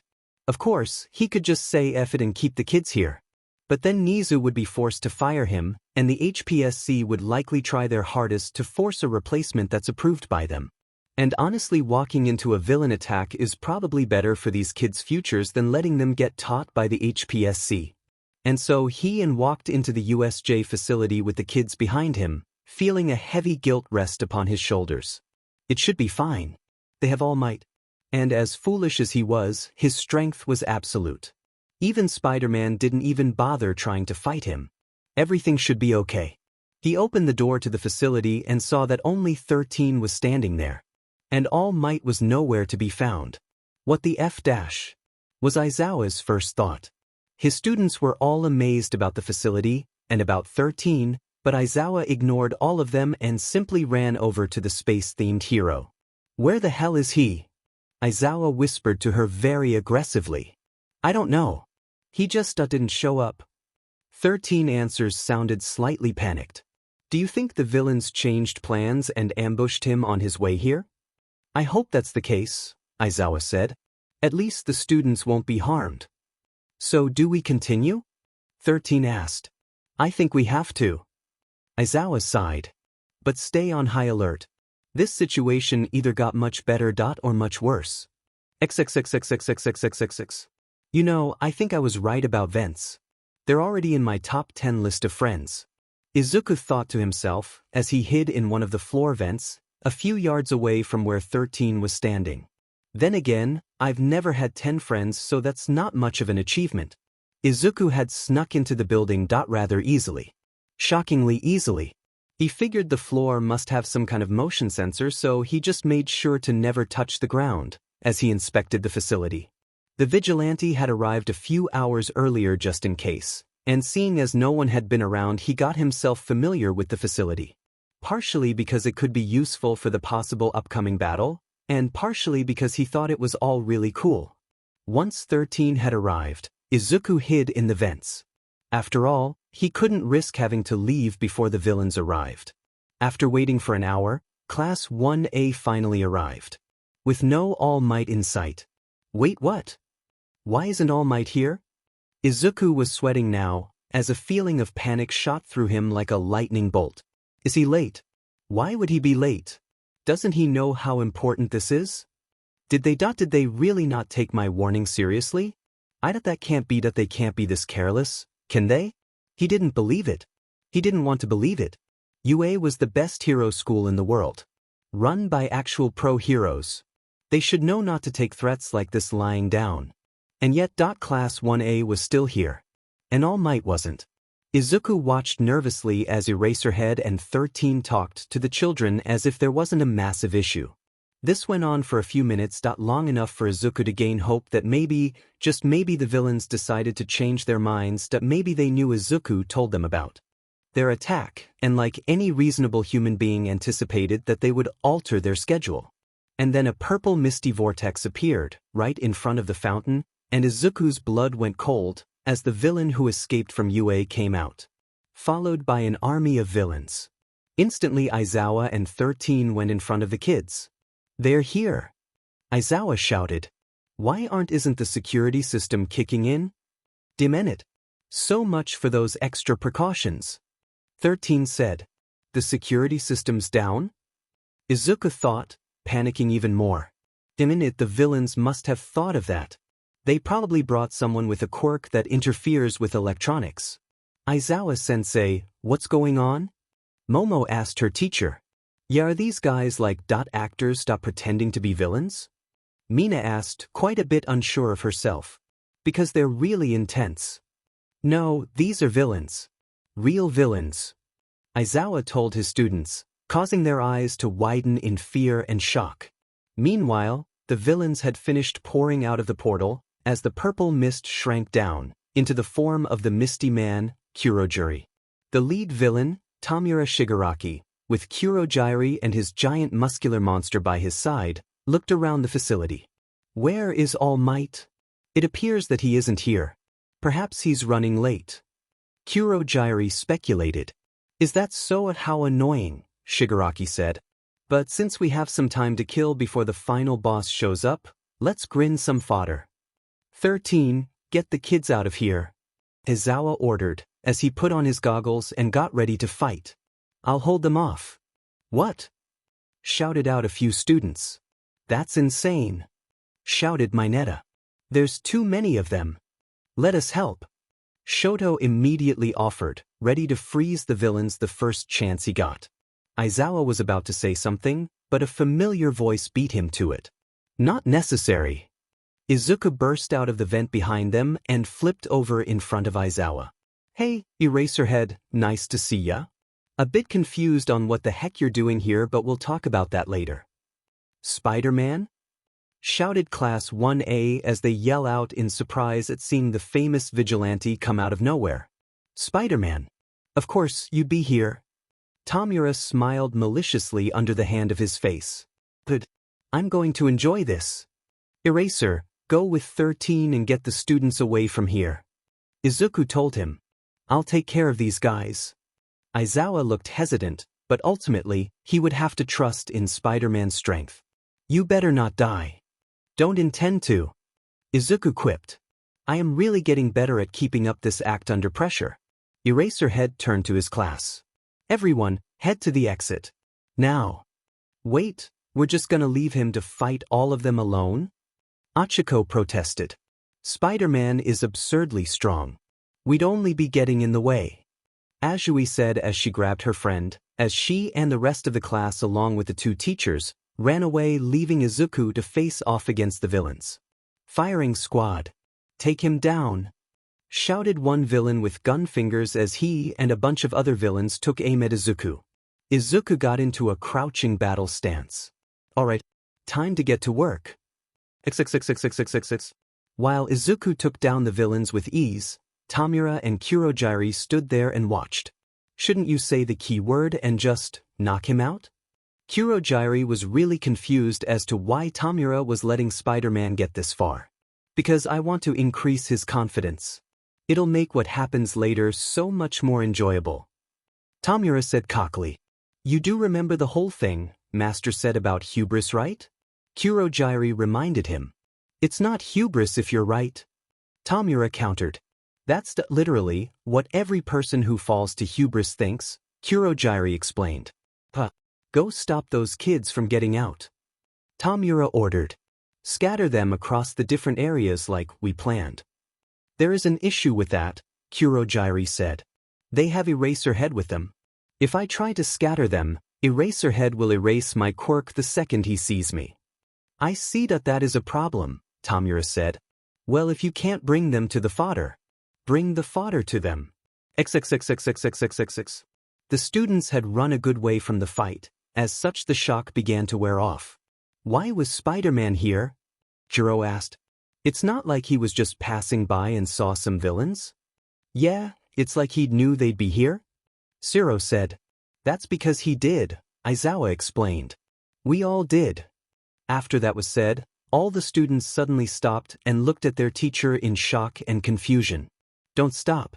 Get to the exit. Aizawa shouted at them. Aizawa-sensei, what do you mean you knew this was going to happen? Momo asked her teacher, looking extremely befuddled. Look, we can talk and stop and talk about this when we're not in mortal danger. 13 told them, pointing at the exit. Now everyone get out.